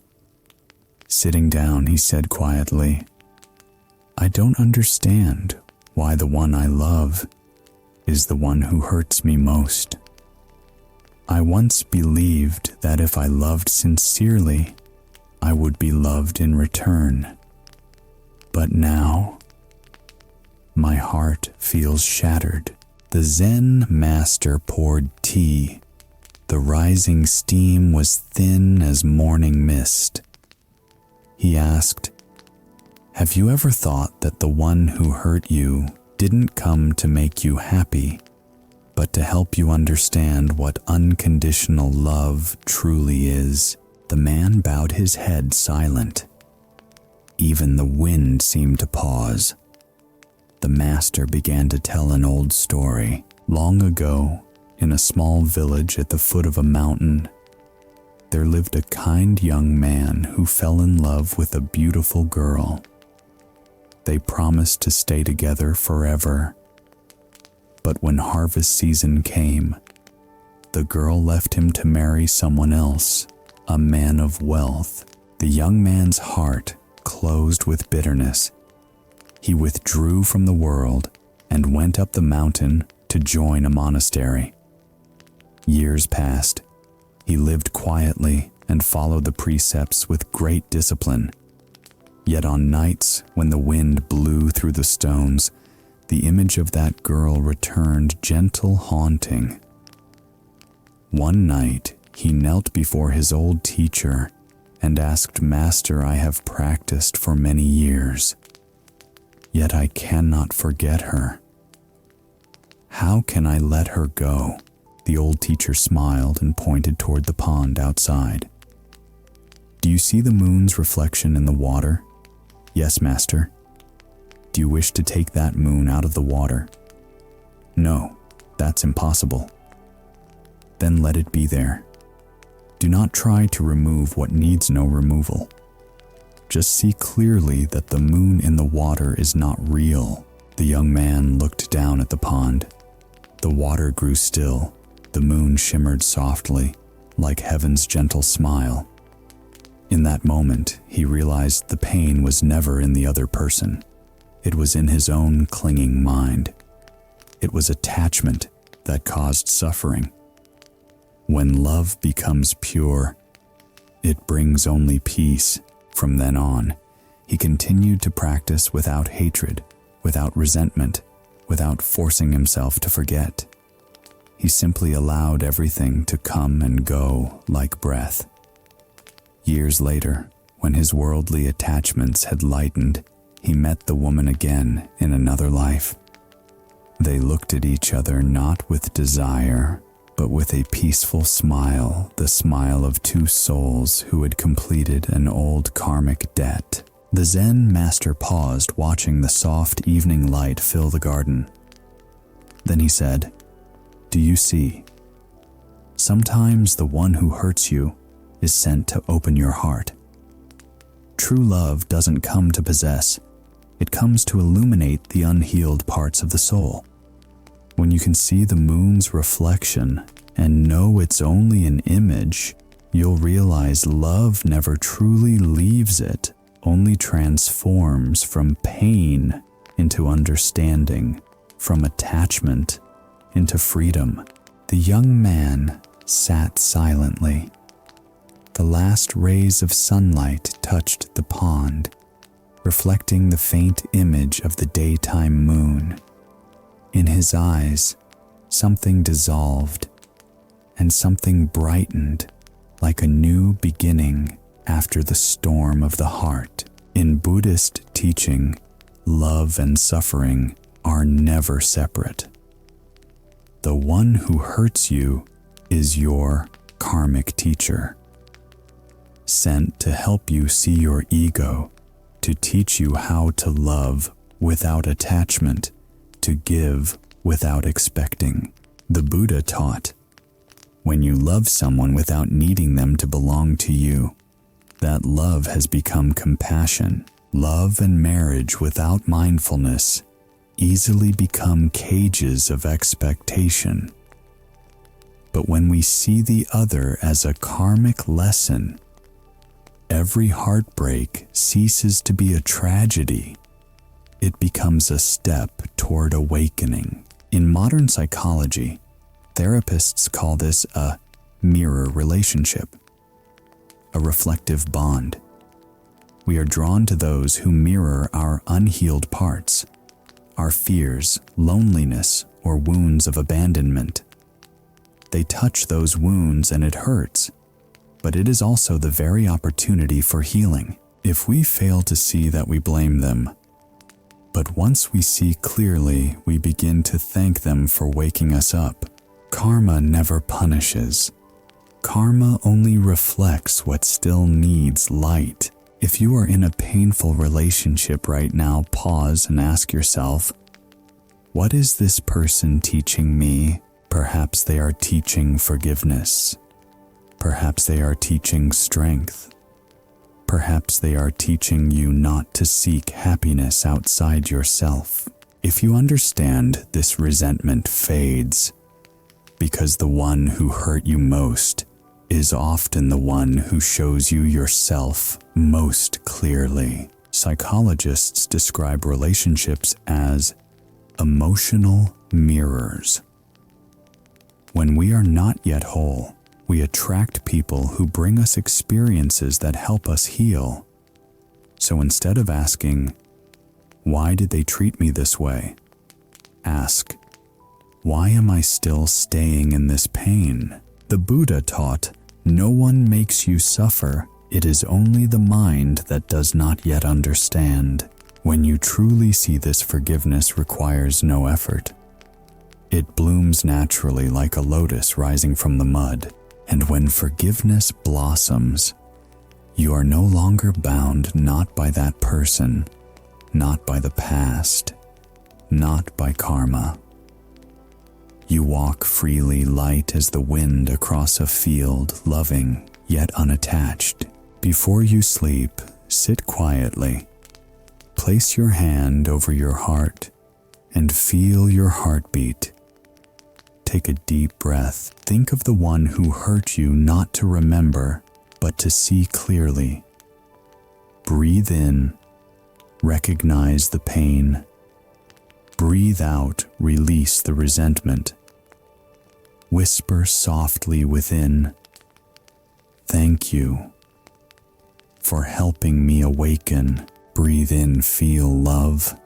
Breathe out, feel freedom. If you practice this often, you'll notice the pain grows lighter. The more you let go, the deeper your sleep becomes. Because when the heart understands, karma ends. When you can feel gratitude even toward those who caused your suffering, your heart becomes vast as the sky, no one left to hate. No one left to blame, only the light of understanding remains. The one who awakened you has simply fulfilled their karmic role in your life.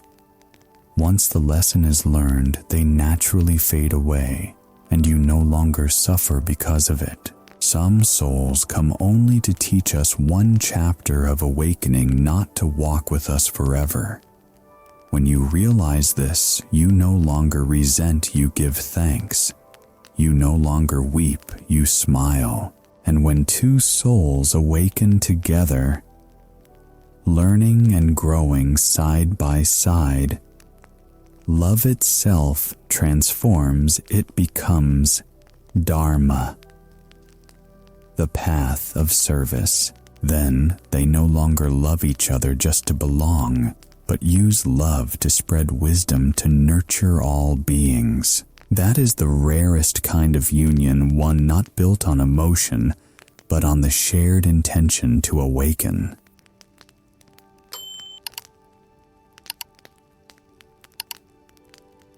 There is a paradox in life that few people notice. The deeper we love, the easier we suffer. Because when we love, we unconsciously want to possess, to hold on to what makes us happy. But Buddhist teachings remind us love truly blossoms only when it becomes Dharma, when it transcends the boundary of self and turns into a path of service, awakening, and wisdom. Not everyone is fortunate enough to experience this kind of love. Most of us love through emotion, through fear of loss, through the longing to be validated. But the kind of love the Buddha spoke of is love that no longer seeks happiness only for oneself. It opens and radiates peace toward others. One early morning, when mist still covered the bamboo grove, two young students came to the temple veranda and bowed before the Zen master. They stood side by side, their eyes filled with both love and uncertainty. The young man spoke, "Master, we love each other, but we're also afraid. Afraid that one day this love will fade. How can we keep the feeling we have now forever?" The Zen master looked at them and smiled gently. He said, "Emotions arise and pass away like clouds drifting across the sky. If you only wish to hold on, you will suffer. But if you use love as a practice, it will not fade, because it will transform into Dharma, into the path of awareness." Then the master told them an old story. Long ago, in a remote mountain village, there lived a husband and wife who practiced under the guidance of an elderly Zen teacher. They didn't live in the monastery, but in a small bamboo hut nearby, where they meditated, cooked, grew vegetables, and helped the poor villagers every day. The husband was hot-tempered and easily angered. The wife was gentle and patient. Whenever he became angry, she stayed silent, bowing her head with a quiet smile. One day, frustrated, he shouted, "Why don't you ever react? Even when I'm wrong, you stay silent. Don't you feel sad?" She looked at him softly and said, "Of course I feel sad. But I know when you're angry, if I get angry too. It's fire meeting fire, the whole house will burn. If one person remains calm, the fire will die out on its own. From that day, the husband began to change. He learned to observe his mind, to listen instead of react. As for her, she remained silent, but her silence was filled with compassion and understanding. Over time, they were no longer husband and wife in the worldly sense, but companions on the path of awakening. They didn't love to possess, but to illuminate one another, to help each other see and transform their inner shadows. One day when they were old, the Zen master came to visit and asked, "Do you still love each other?" The husband smiled, his eyes lined with years. "Master, I'm not sure if it's still called love, but when she hurts, my heart trembles. When she smiles, my mind becomes bright. When she's silent, I hear the wind through the trees, and I know love has become Dharma." The master nodded, eyes warm like the late afternoon sun. "Then you have understood. Love is not to hold on, it is to shine together." He turned to the two young students. "You see, love fades only when you try to keep it still. But when love becomes a journey of growth, it keeps blooming like a lotus in the mud, offering new fragrance each day." The young couple bowed silently. Morning sunlight touched the dew on bamboo leaves, turning them into tiny jewels. Inside their hearts, fear dissolved, leaving behind lightness and gratitude, the understanding that love is not to keep, but to awaken together. Love in Buddhism does not reject emotion. It transforms emotion into wisdom. When two people are both awake, marriage is no longer a chain, it becomes a living temple. The Buddha taught, when two people walk in mindfulness, every step becomes a path to enlightenment. In modern psychology, this is called a spiritual partnership, a sacred relationship. Unlike emotional love, it isn't based on attraction, but on the shared intention to grow. In such a bond, one doesn't ask, "What can you do to make me happy?" but instead asks, "Are we helping each other awaken?" When love reaches that level, it no longer demands, it becomes devotion, surrender, and gratitude. Marriage based only on emotion will tire as feelings fade, but marriage grounded in awareness will deepen like a river nourishing both shores. If you are in a relationship today, ask yourself, are you wanting your partner to make you happy? Or are you learning how to be happy together? Are you trying to change them? Or are you growing by seeing yourself through them? The Buddha taught, the wise do not seek those who make them happy, but those who make them aware. When two people practice together, every conflict becomes an opportunity to understand more deeply. When one speaks harshly, the other can see the unhealed pain beneath the words instead of reacting.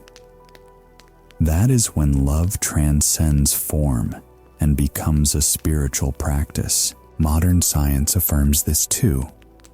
When two people meditate or practice mindfulness together, their brain waves gradually synchronize, a state known as neural synchrony. In this state, they empathize more easily, understand each other deeply, not through words, but through peaceful energy. This is scientific evidence of what the Buddha taught more than 2,000 years ago. Your peaceful mind is the greatest gift you can give to the one you love. Tonight, before you sleep, try this simple practice. If you have someone you love or once loved, close your eyes.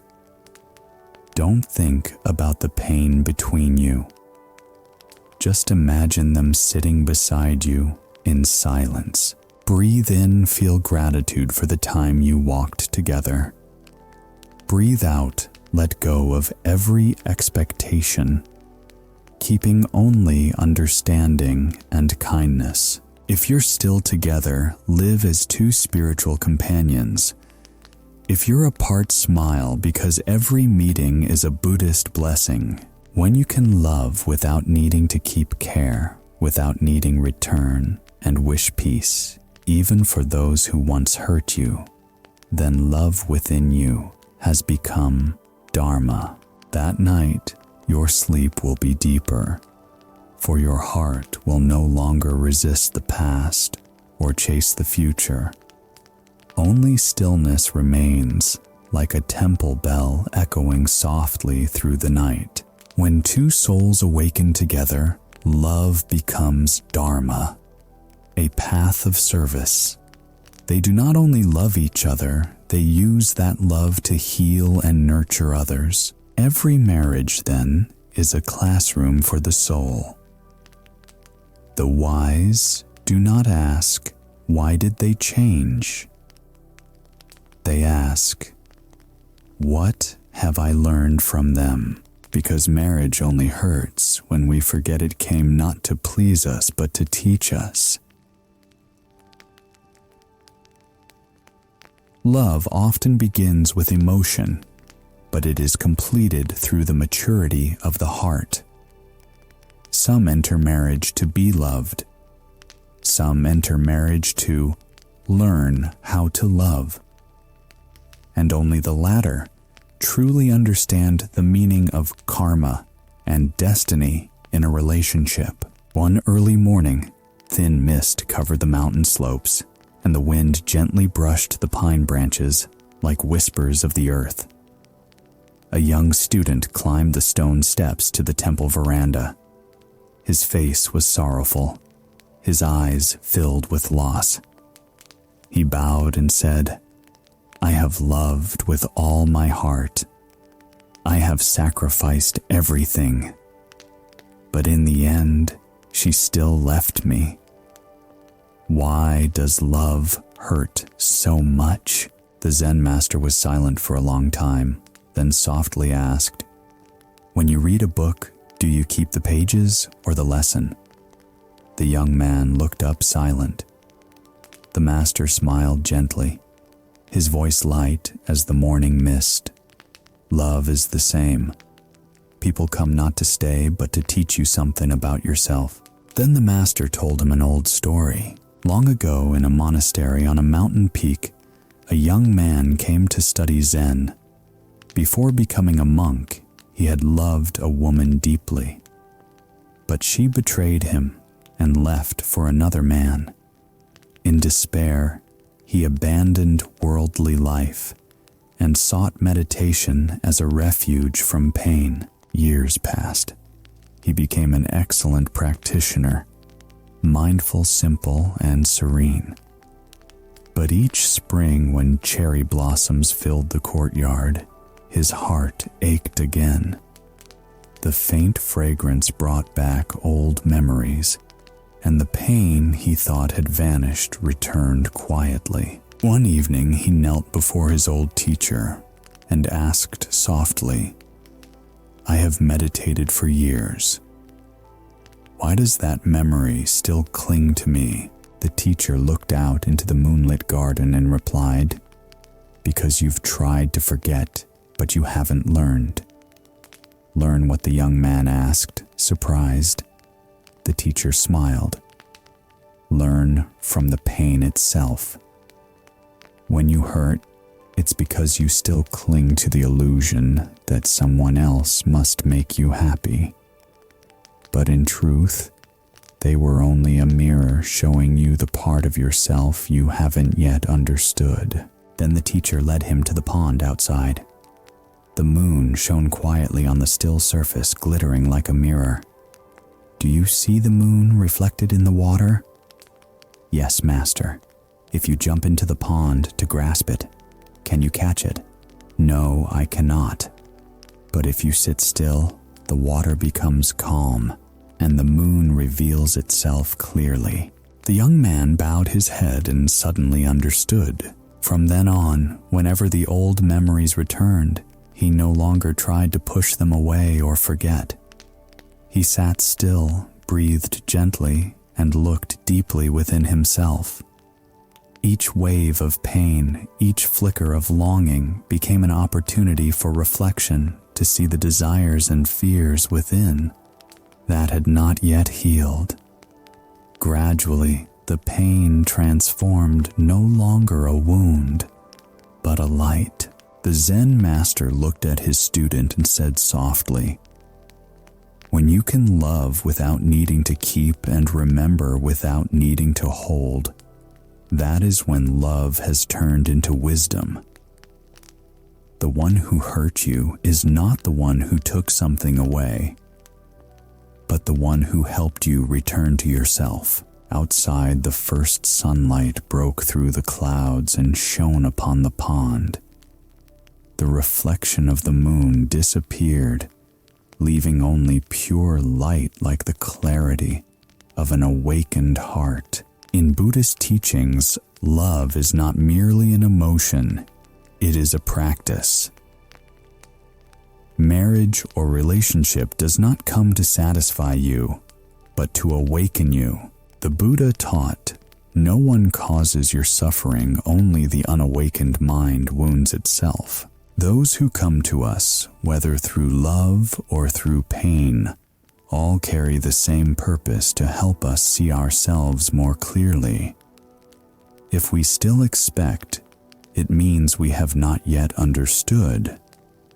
If we still resent it, means we have not yet learned the lesson of compassion. In modern psychology, this is called a karmic relationship, a relationship born of karma. We are drawn to someone not for logical reasons, but because our souls have unfinished emotional debts.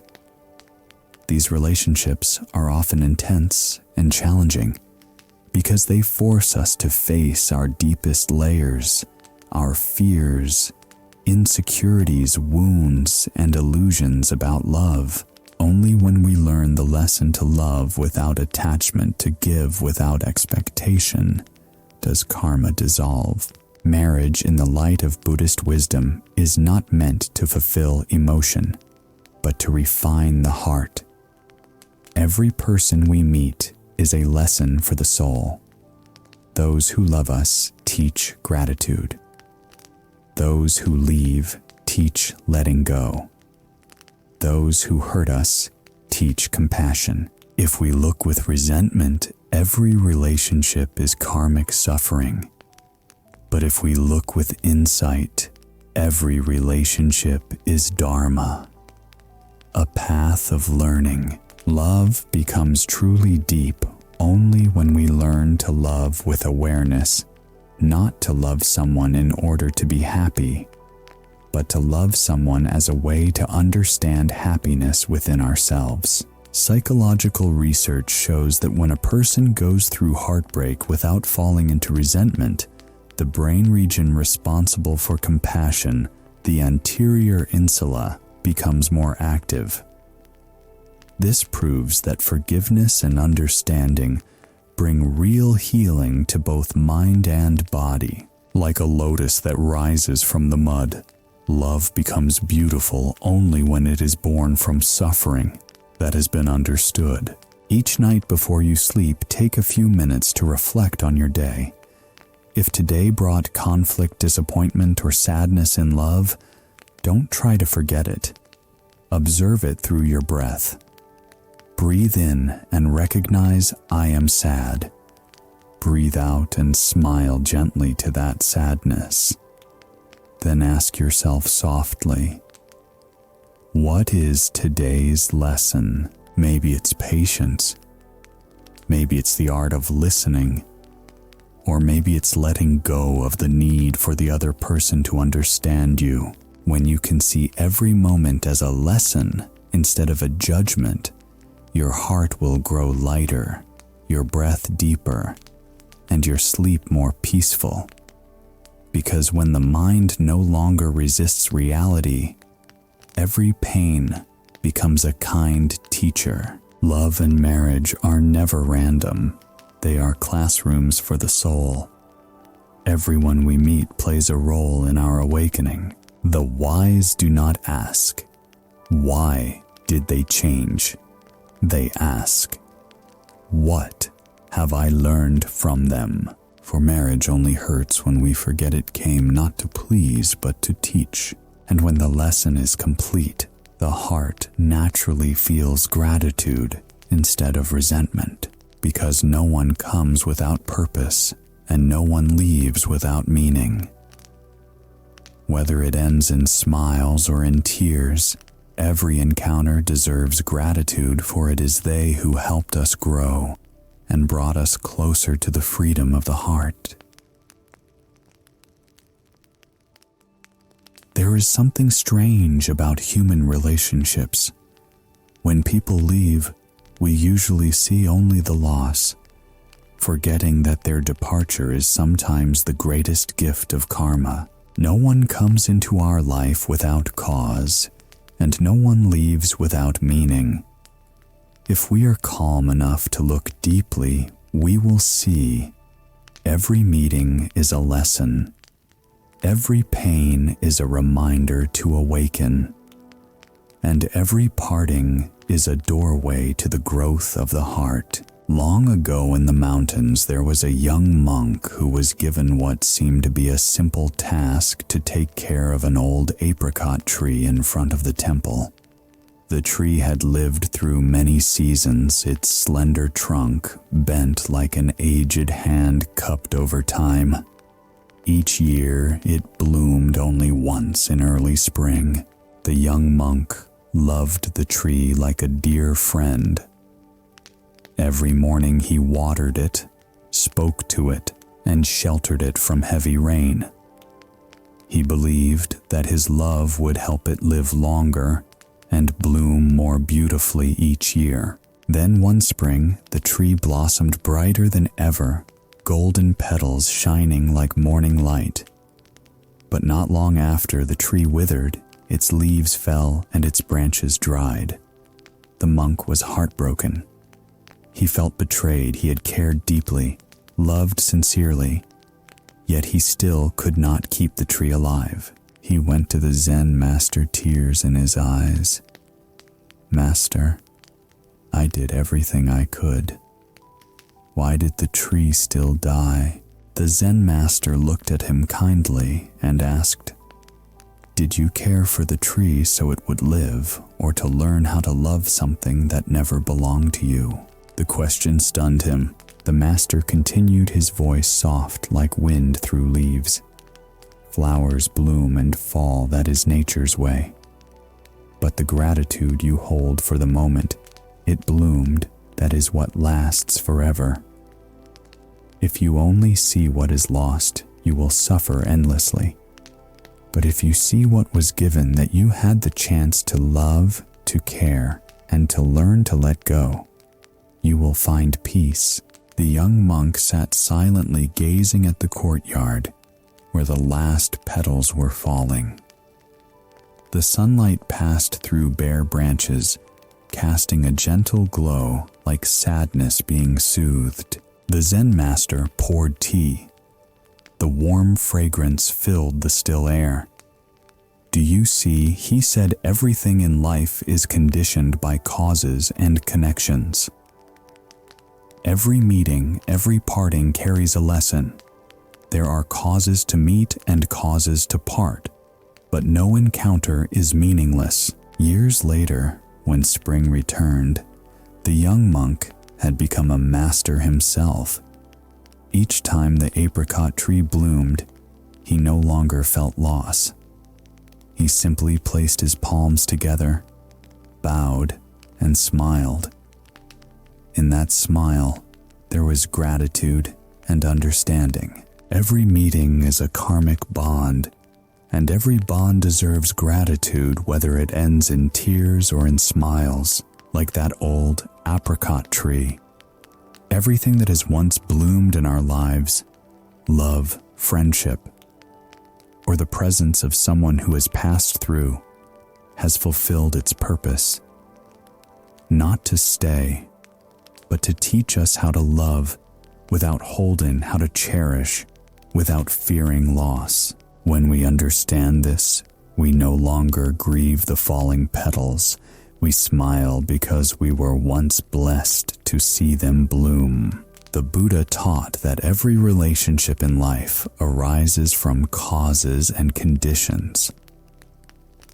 Those who come to us arrive for a reason, and those who leave do so because a karmic cycle is complete. If we are mindful, we will not ask, "Why did they come?" or "Why did they leave?" We will simply ask, "What has my heart learned from this connection?" In Buddhist philosophy, this is called karmic-dependent origination. The truth that all human interactions arise from karma and interconnection. Nothing is random, and nothing lasts forever. When we can feel gratitude toward those who once caused us pain, karma begins to dissolve. Because karma only holds power when the mind still resists, still clings, still blames. But when the mind is illuminated, karma becomes only a soft imprint in the river of impermanence. Modern psychology agrees gratitude heals more deeply than any form of therapy. Research from Harvard University shows that people who practice daily gratitude have cortisol, the stress hormone, levels 23% lower than others. This means that when we are truly grateful, both body and mind are freed. In every relationship, we often forget that the other person is learning too. No one is perfect, and no one knows how to love correctly from the beginning. Love or marriage turns into suffering only when we forget that it came to teach us. To teach us how to listen, how to be patient, how to love without demand. If you have ever been betrayed, see it as a lesson in trusting yourself. If you have ever been abandoned, see it as a lesson in freedom and release. If you have ever loved deeply and lost, see it as a lesson in impermanence, that nothing belongs to us forever. When you understand this, you'll see that everyone who enters your life is a benefactor of your soul. They come to play a role in your spiritual learning. Some play the part of love, some the part of pain. Some appear only for a brief scene and then leave. But all of them help you grow softer, wiser, and more awake. Tonight, before you sleep, light a small candle. Sit quietly for a few minutes, breathe deeply, and remember the faces that once passed through your life.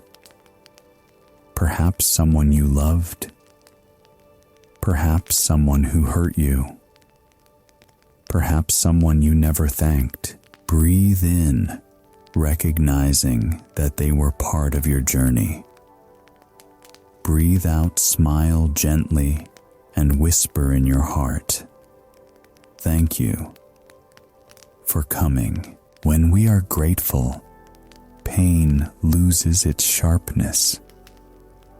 When we are grateful, memory is no longer a wound, but a light that guides the way. To sleep with gratitude is to sleep in peace, the peace of one who has made peace with karma. The mind no longer resists, it rests clear and still like a pond after the rain. Every marriage, every love, every meeting is karmic. But karma does not come to bind, it comes to reveal the light of the path through suffering. If we live mindfully in marriage, every wound becomes a doorway to wisdom. If we live unconsciously, marriage becomes a cycle of suffering. The key is never the other person, it is the clarity within ourselves. So close every bond with gratitude, for only when the heart is grateful does karma truly transform into the way?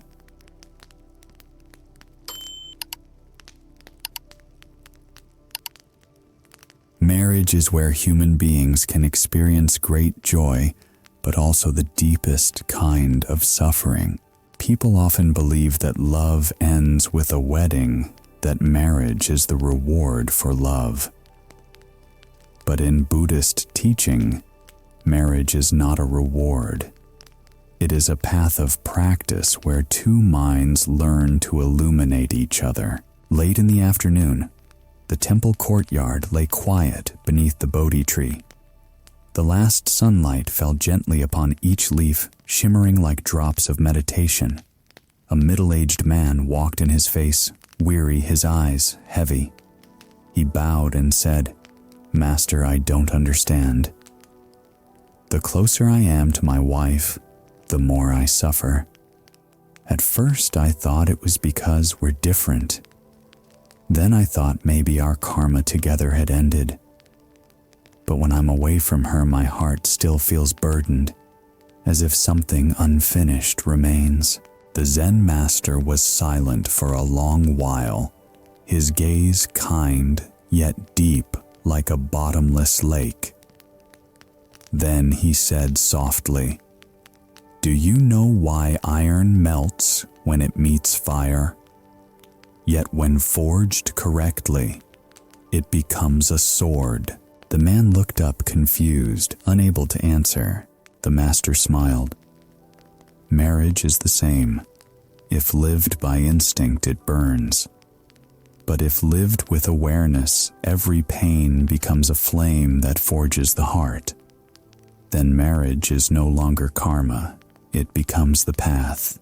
Then the master told him an old story. Once in a remote, snowy mountain region, a young couple came to seek guidance from a teacher on how to live in harmony. They loved each other deeply, but the longer they stayed together, the more conflicts arose. The husband was hot-tempered. The wife was sensitive. Even the smallest word could wound them both. The teacher listened quietly, then handed them a bowl of clear water and said, "Keep this bowl of water clear for 7 days." They were overjoyed. They thought, how hard could it be to keep a bowl of water clear? But on the first day, during an argument, the wife accidentally dropped a few grains of dust into it. The next day, the husband in anger spilled the bowl entirely, then regretted it. When they returned to the temple, they bowed their heads and said, "Master, we failed." The Zen master simply smiled, looking at the empty bowl in their hands.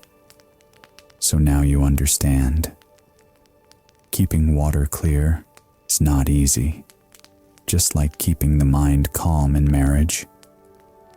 But don't fear the muddiness, for if you stop stirring, the water will clear on its own." Hearing this, they were silent for a long time.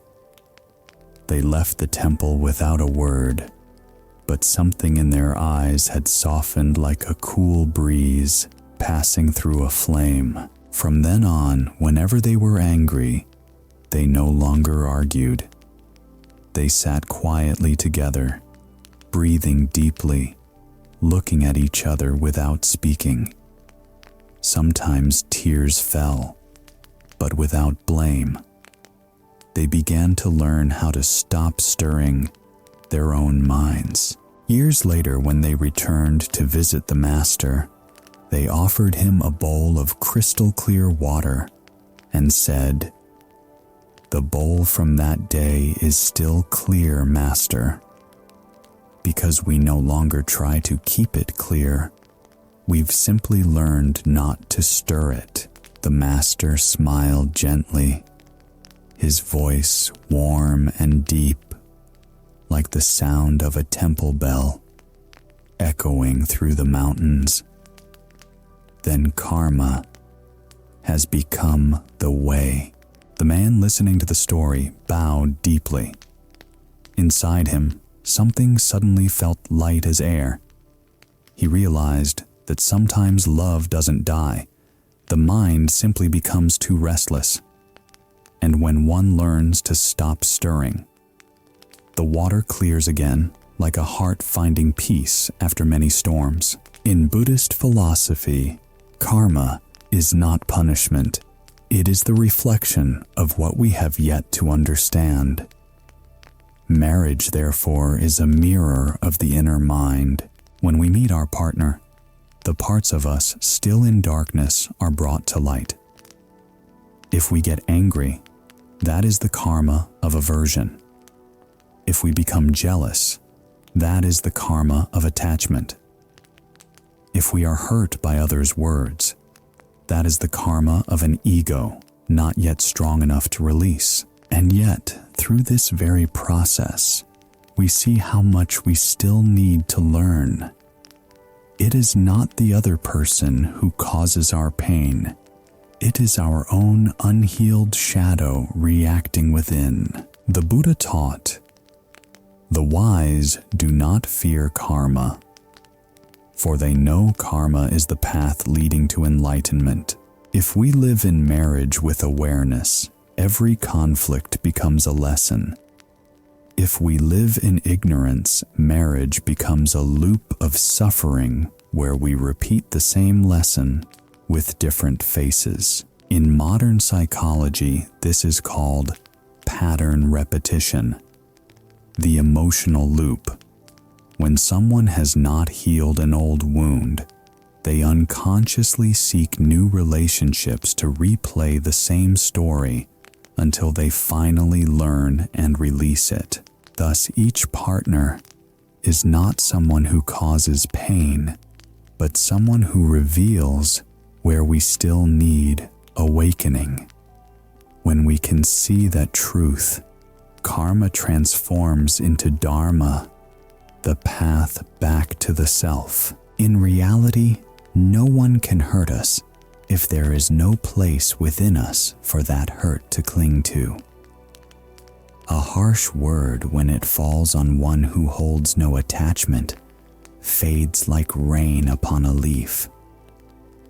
But when it falls upon one full of fear, it becomes a blade. Marriage, therefore, is not a place to fix the other, but to understand ourselves more deeply. Every argument is a mirror for reflection.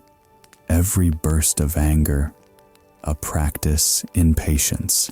When we live with mindfulness, marriage becomes a temple. When we live from ego, it becomes a battlefield. Researchers at Stanford University once found that couples who meditate together for just 10 minutes a day report 41% higher happiness than those who do not. Why? Because meditation doesn't change the other person, it calms the self. And when one heart is still, the whole relationship begins to still. Tonight, before you sleep, if you are in a relationship, try this small practice. Sit quietly and take a deep breath. Breathe in. Recognize that there is much about your partner you still don't fully understand. Breathe out. Release every expectation for them to change. Then ask yourself, if this relationship is a lesson life has given me to grow, what am I learning? Maybe it's patience. Maybe it's forgiveness. Maybe it's simply learning not to react. When you fall asleep with gratitude and without resistance, your rest becomes deeper. Both body and mind relax because you are no longer fighting with life, nor with the one you love. Marriage is karma, but karma can become the way when we see every wound as a doorway to wisdom. If we live unconsciously, each day repeats the same suffering. If we live with awareness, each day becomes a step on the path. The key never lies in the other person. It lies in the clarity within ourselves. And to truly understand the one beside you, sometimes you don't need to speak more. You only need to listen to the silence. That is why the next part of this journey speaks of something simple yet profound. When you love, learn to listen to silence. In marriage, people often believe that the most important thing is to speak, to express, to share, to explain. But sometimes, what most needs to be heard lies between two silences, because there are pains that have no name and truths that cannot be spoken, only felt by a still heart. One dim, moonlit night, a gentle breeze passed through the temple garden. The Bodhi leaves trembled as if whispering to the moon. A middle-aged woman approached, weary, her eyes heavy with sadness. Kneeling before the Zen master, her voice quivered. I've tried to speak, to explain, but my husband never understands. The more silent he becomes, the more I fear. I fear that silence means distance, that it's a sign of indifference. The Zen master said nothing, gazing quietly at the lake where the moon was reflected. After a while, he asked softly, "Do you hear the sound of the moon falling into the water?" "No." "Master, I don't. Yet you still see the ripples spreading, don't you?" The woman nodded in silence. The master smiled gently. Not every silence is empty. Sometimes within silence, a person is struggling with their inner pain. If you only listen with your ears, you'll hear coldness. But if you listen with your heart, you'll feel a soul trembling. Tears filled her eyes. The master continued with an old story. Long ago, on a mountain where winter lasted longer than spring, there lived an old couple in a small wooden house. The husband was a wood carver, quiet, always absorbed in carving cold pieces of wood. The wife was kind and gentle, yet often lonely. She longed for a tender word, a small gesture of care, but he never spoke. One day, overwhelmed with years of silent hurt, she burst out crying. "You never say a kind word to me. Living with you feels like living with a stone." The husband remained silent. The next morning, he went into the forest as usual. 3 days later, he returned with a large block of wood and spent the night carving. After a week, he called his wife to come see. Before her stood a wooden statue, a woman sitting by the hearth, eyes soft, lips curved in a warm smile. At the base, he had carved a single line, "I cannot speak, but my heart is always listening." The woman stood motionless. She held him close, tears falling onto the wood, soaking it like an unspoken forgiveness. From that day on, she no longer feared silence. Whenever he was quiet, she knew that within that silence, he was still loving in his own deep, wordless way, like roots gripping the earth unseen. The Zen master looked at her with gentle eyes. "You see, love has many languages. Some speak with words, some with actions, and some with silence.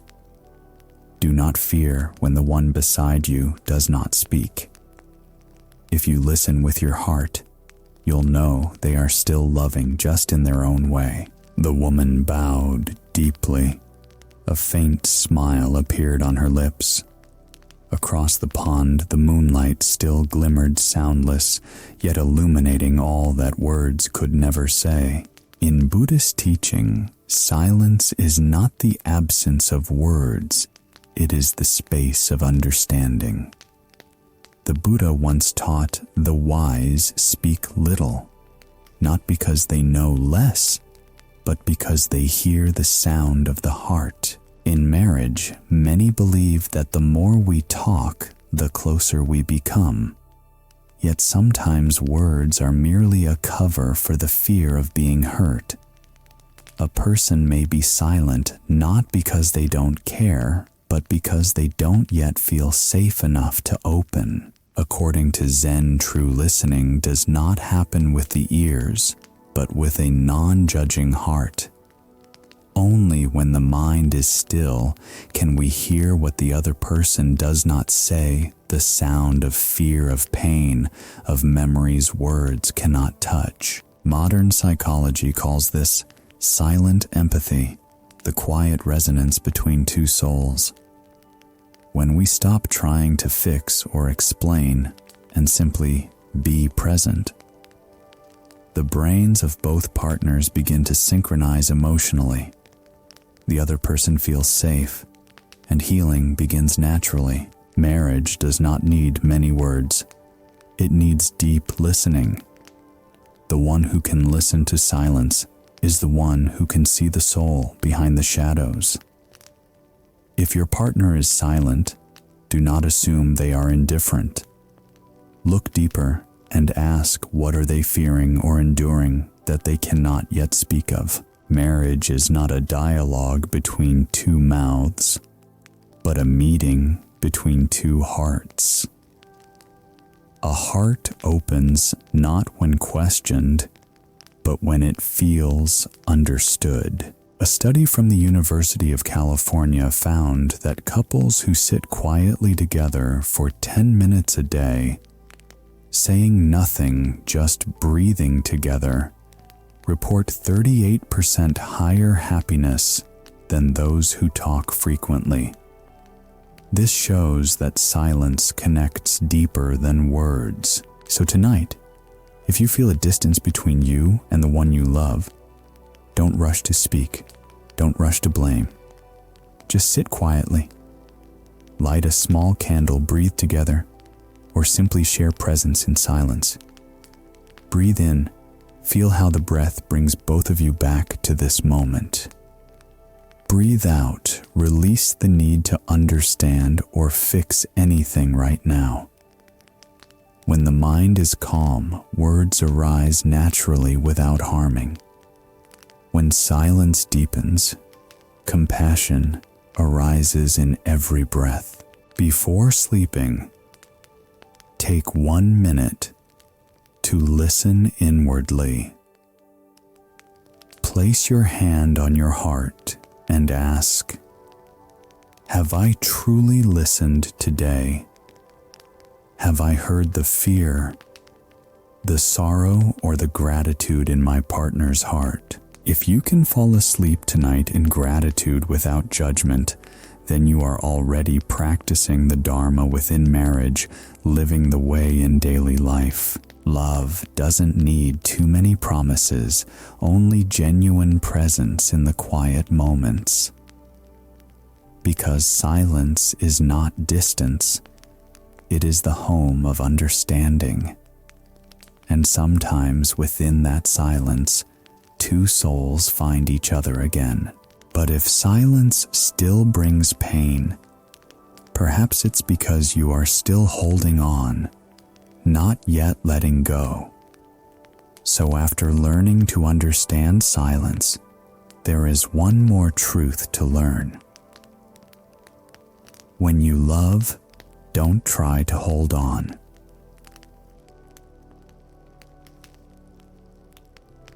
There is a paradox in love. The more we try to hold on, the easier it is to lose. The more we want someone to stay, the more we push them to leave. Because love doesn't bloom under control, it blooms in freedom. That autumn afternoon, a light breeze stirred the yellow leaves that fell gently around the temple courtyard. The slow, echoing sound of the bell lingered in the still air. A young woman walked in her face wet with tears, but her eyes were hard, as if she were fighting against the very pain tightening around her heart. I loved him with everything I had, she choked out. I did everything I could to hold on, but in the end, he still left. Why is it that the more we hold on, the more we lose? The Zen master was silent. After a while, he bent down, picked up a fallen leaf, and placed it in his palm. Do you see this leaf? Yes, I do. If we grip it tightly, it will crumble. But if we open our hand, the wind will carry it back to where it belongs. The woman looked at the master's hand, at the dry leaf trembling lightly in the wind, and her tears began to fall again. This time, not from resistance, but from an understanding slowly rising within her. The Zen master looked at her, his voice as gentle as a passing breeze.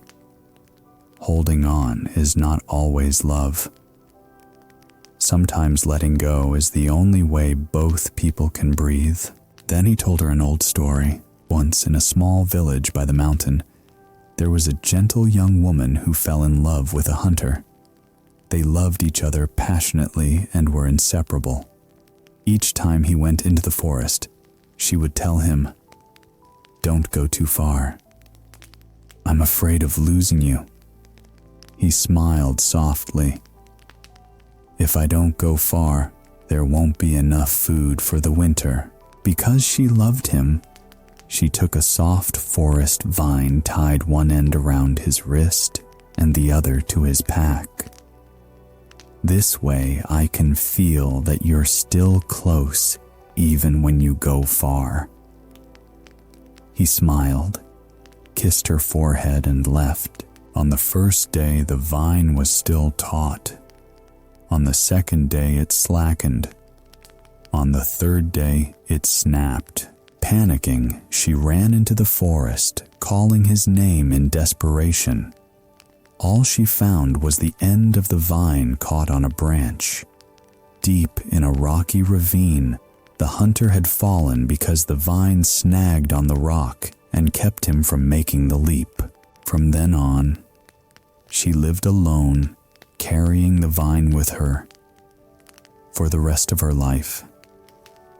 Each time she looked at it, she would whisper, "Because I was afraid of losing you, I bound you. Because I wanted to hold you, I kept you from flying." The Zen master slowly closed his hand, letting the leaf dissolve into the wind. You see, he said, true love doesn't need any ropes at all. When you learn to love without grabbing, that's when you're truly free, and so is the other person. The young woman lowered her head. The evening breeze drifted by, carrying the scent of incense and the soft sound of leaves brushing against each other, like a quiet reminder. Love is not gripping as tightly as you can. Love is knowing when to open your hand so both of you can be at peace. In Buddhism, love is not possession, but compassion. Loving with understanding, caring with freedom.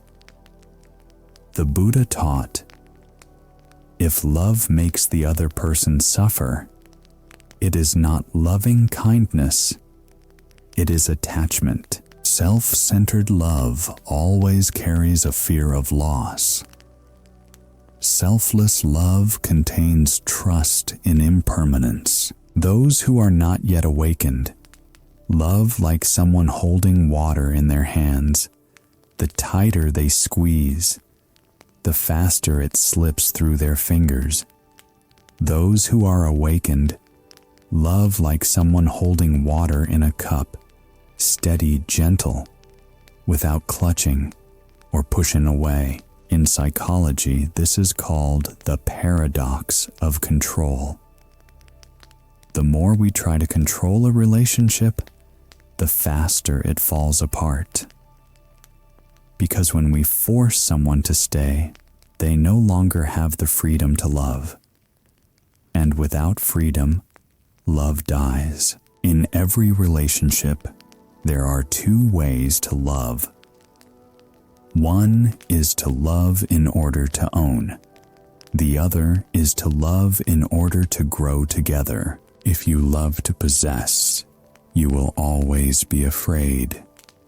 If you love to nourish, you will be free. Marriage is not about keeping the other person. It is about keeping your own heart calm in the midst of change. No one truly belongs to anyone. Two people simply walk together for a stretch of the path, teaching each other about themselves. People only leave when the lesson is complete. If you understand that you won't resent, you won't cling, you will simply be grateful that you were able to love to learn and then to let go. According to a study from Harvard University, those who can accept emotional loss recover emotionally twice as fast as those who keep trying to hold on. Because when we release, the nervous system is freed and the energy of the mind returns to balance. In other words, letting go is not losing. It is returning to yourself. Tonight, as you lie down, try looking back at the people who have passed through your life. Some have hurt you. Some have made you laugh. Some have left deep scars. But without them, you would never have understood what it means to love and what it means to let go. Breathe in. Recognize that you don't need to control anyone and you don't need anyone to control you. Breathe out. Release expectations, blame, and the invisible ropes binding your heart. If you still care for someone, love them in silence. Wish them peace even if they are no longer by your side. Because love is not about distance, but about the energy of compassion. Those who truly love do not try to keep someone by force, because they know that holding on out of fear kills the other's freedom.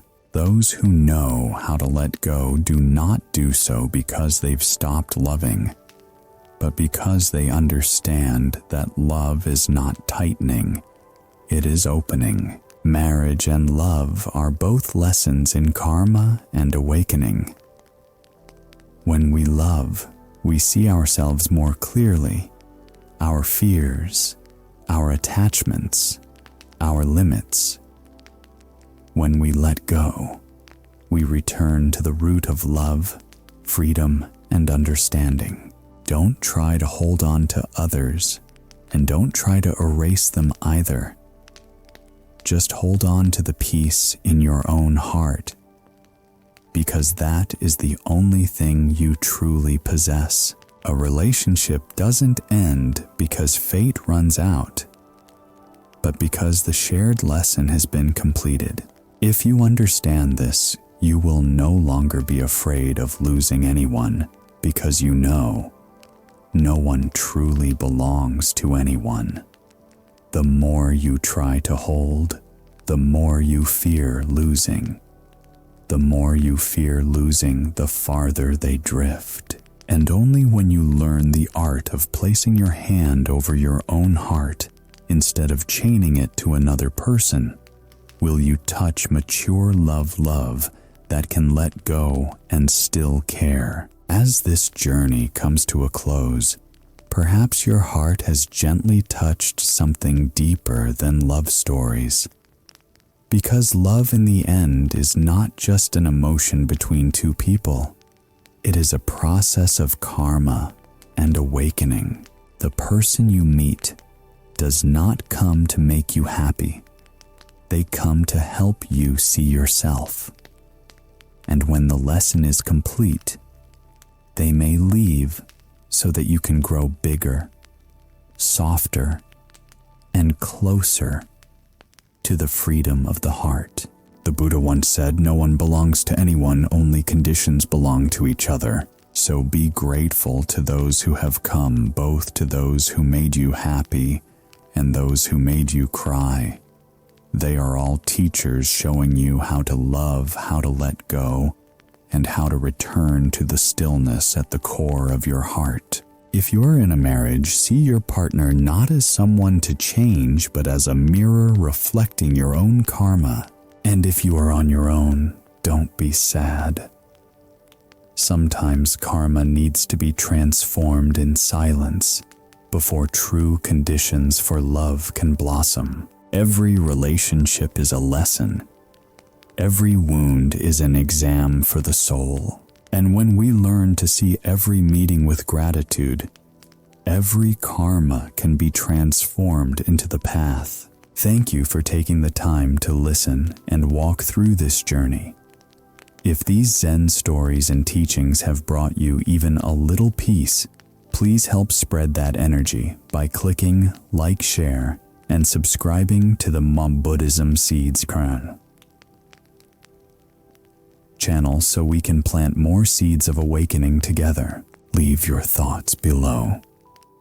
Who knows, your story might be a light for someone lost in the dark. Wishing you a peaceful night, a deep, gentle sleep, where there is no right or wrong, gain or loss. Only a grateful heart blooming in the silence.